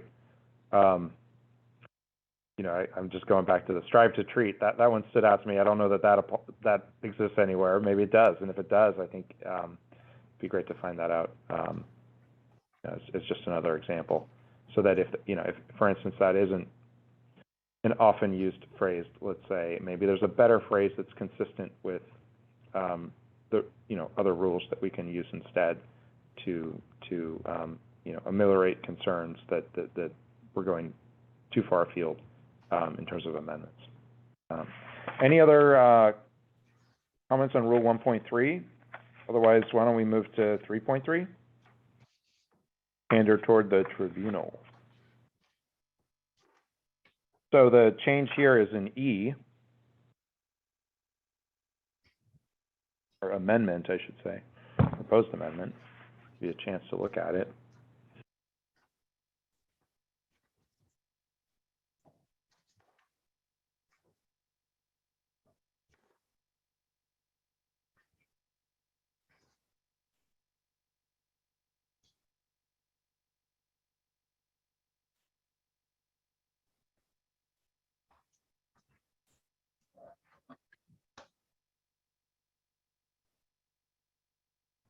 So I appreciate that some of the other jurisdictions reference evidence, like E2 does, but it just got me thinking about. I just circled that one as I was reading. Oh it. yeah.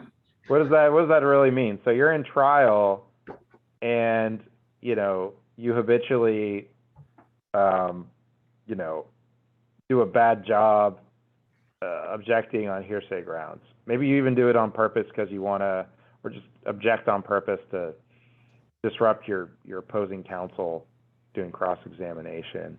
And so your evidentiary objections are just bad and wrong. Maybe that's a trial tactic. You're not trying to be, you know, malicious per se, but you know it's on purpose. And let's face it, trial lawyers do things like that. Would that be an intentional or habitual violation of a rule of evidence, or does rule of evidence mean something else? To me, pretty vague, and whether we can do anything about that vagueness, I don't know. But that was a concern that I had in my mind when I saw the word evidence show up here. Yeah, Elizabeth. I think it really can really butt heads with the duty to be a zealous advocate. And, you know, without calling out any names or anything, my significant other happens to be a Superior Court judge and in LA County. And I think a huge percentage of advocates that appear before him on a regular basis would be continually violating their ethical duties under E2. I mean, I think it's just outrageously vague and overbroad and just impossible. I don't know how you even make that work. Yeah, I mean, when they say established rule, I mean, hearsay, you could probably throw 10 lawyers in a room, throw out something, and they can get a massive debate whether that's hearsay or not hearsay in that particular context. It also, you know, E1 kind of gets me back to 1.01, engage in a pattern of incivility. I mean, I guess discourteous, abusive, harassing. I mean, those are terms. They have definitions. What, you know, how they play out in reality is kind of strange. And other significantly unprofessional conduct. I mean, what does that mean?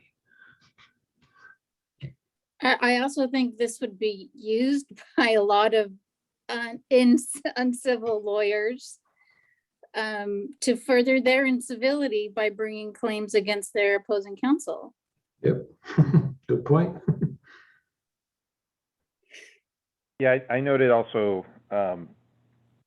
maybe this was just a space thing, but in the footnote 257, I only saw one example. I mean, where this type of language was used, whereas, you know, you'll go back to the prior footnote and there's like 12 examples of the type of language being proposed that are used. So I don't know how common it is to use this phrase rule of procedure or of evidence, but if the CEG New York, if this has not been followed in many jurisdictions, to me that also counsels in favor of reconsidering the formulation here. And I think that might be something else to run down to the extent that we need to justify any proposed changes that we might make to E2. That might be a data point that we can run down.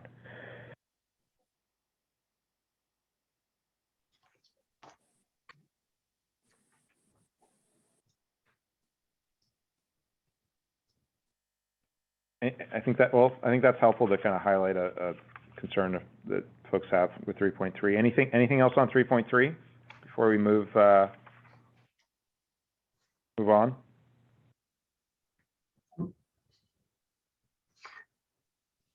Okay. So 3.4, fairness to opposing party and counsel. Looks like the proposed amendment is at F.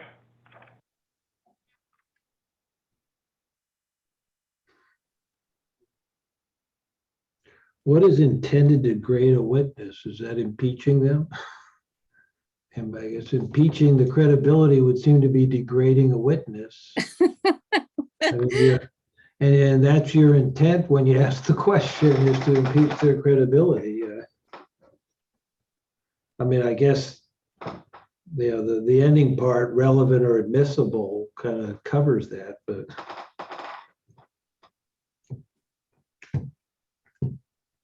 I didn't understand that, relevant and admissible. Yeah. That I don't understand. I don't know that that's appropriate as a formulation here, because what if you're asking questions just to impeach credibility? It doesn't necessarily. I mean, why does relevance and admissibility factor into that? Why can't I just ask a question that I think is going to undermine the credibility of a witness? Why do I have to tie that to, you know, what's relevant or admissible? I don't know that you know, I can't think of a specific example off the top of my head, but that really struck me. You know, why should that be my limitation? You know, there are all sorts of things that can come up at a trial that you might not think have anything to do with the case that you end up back questioning on because it can impeach their credibility. So relevant and admissible evidence in what context, for what purpose? I think it's too vague. Degrade, I had to look it up just to kind of understand, you know, it's because it means different things to different people, but one dictionary said treat with contempt or disrespect.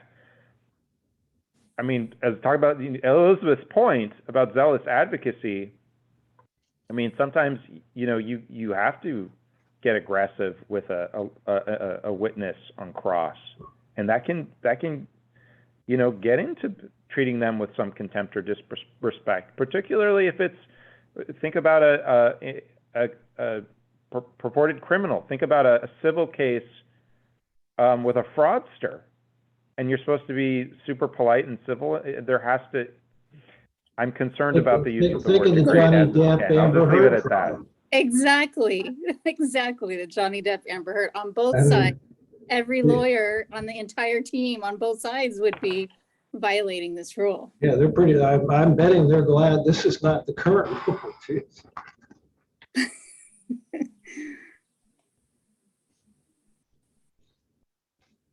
If it's a domestic violence case, I mean, and you have to get into really, or, you know, I don't know, this is just so broad.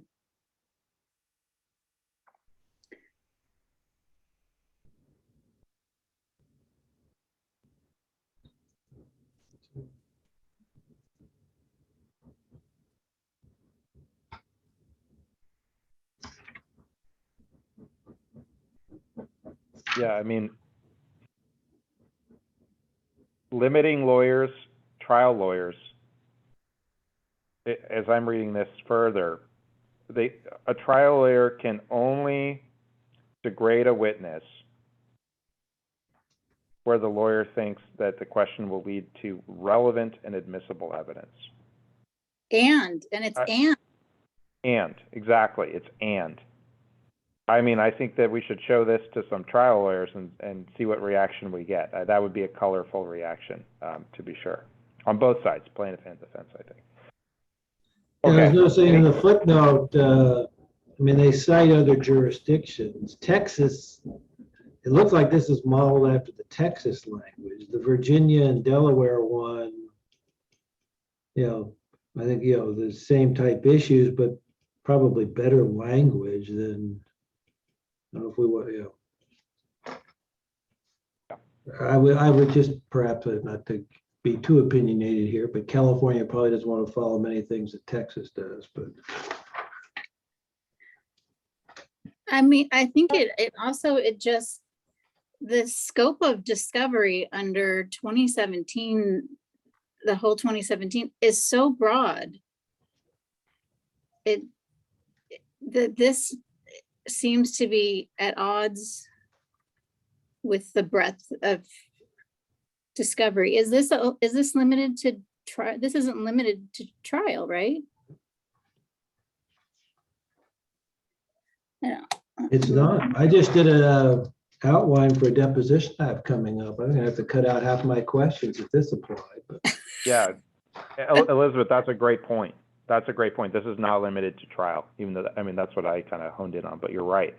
And discovery is even broader than this. You don't have to ask in a deposition only questions that are will lead to admissible evidence. It's a reasonably calculated standard for one, so it's different than this. So that's a really important point. Anything else on this proposed subdivision F? That's pretty good. Okay, why don't we go to 3.5? The proposed amendments at C.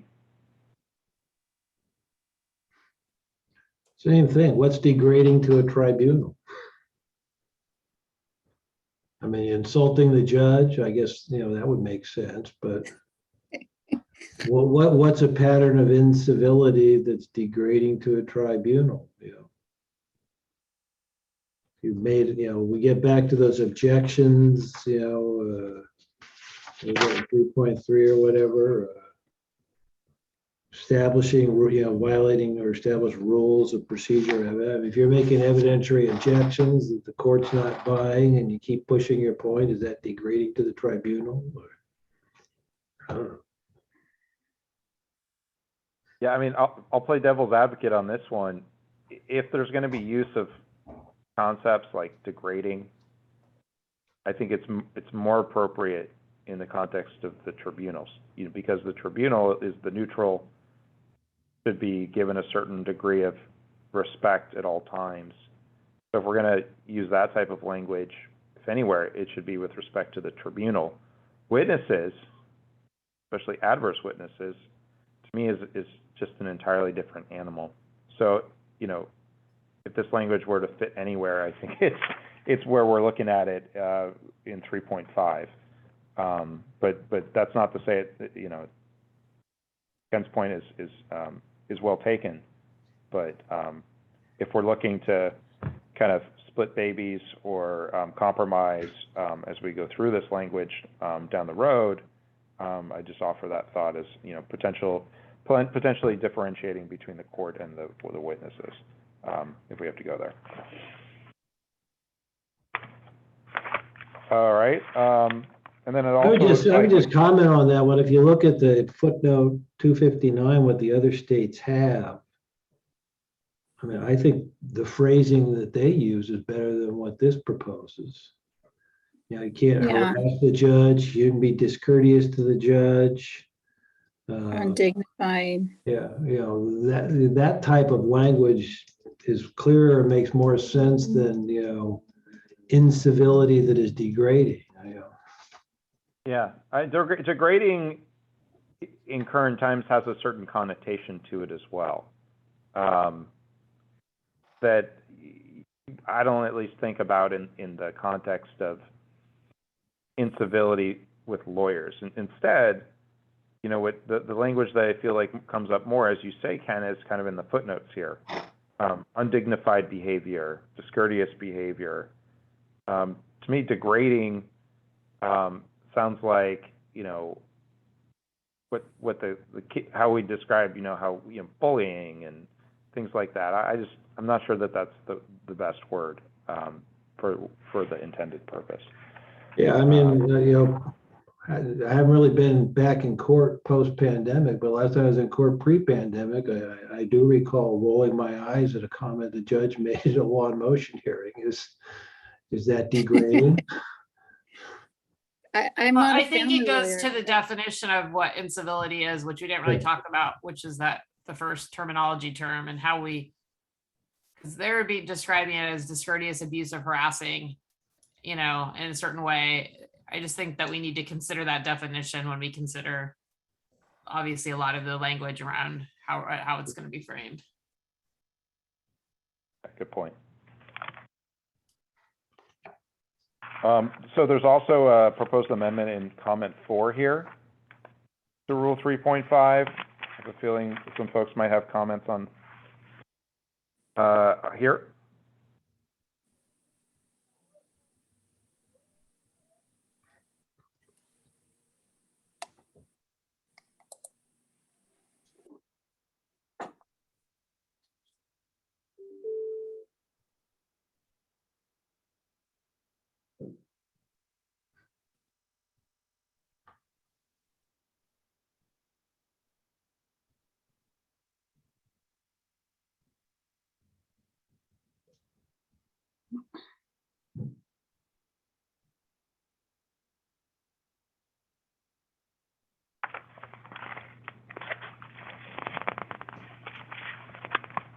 Well, I can go first, I guess. I thought that the use of the words obstreperous and corollary was just way too esoteric, professorial for rules of professional conduct and comments to them. I think we need to use simple, understandable words. I don't think it's necessary to use those words. This is, you know, it's not an SAT test. So I would simplify the language, and then sort of in contrast to that, this phrase "stand firm in the position." I didn't understand what that meant. It was a little too maybe oversimplified, unclear what that was intended to mean. So I would look to find alternatives to the words and phrases that I just mentioned. I mean, it sounds like the essence of it is if the judge is a jerk, that doesn't give you an excuse to be a jerk back to the judge. Yeah. And it's like to however many lines just to communicate that kind of basic notion, which shockingly, I think people don't comply with that basic notion that we should as officers of the court. But I think it's way beyond what's necessary to convey that. Yeah, I mean, you could just say comment 4, no tit for tat disrespect, period. Right, I mean, right. Yeah, I think that's fair. This could be said in, it's not really clear that it needs to be said, but if it does, more simply would be helpful. All right, then there's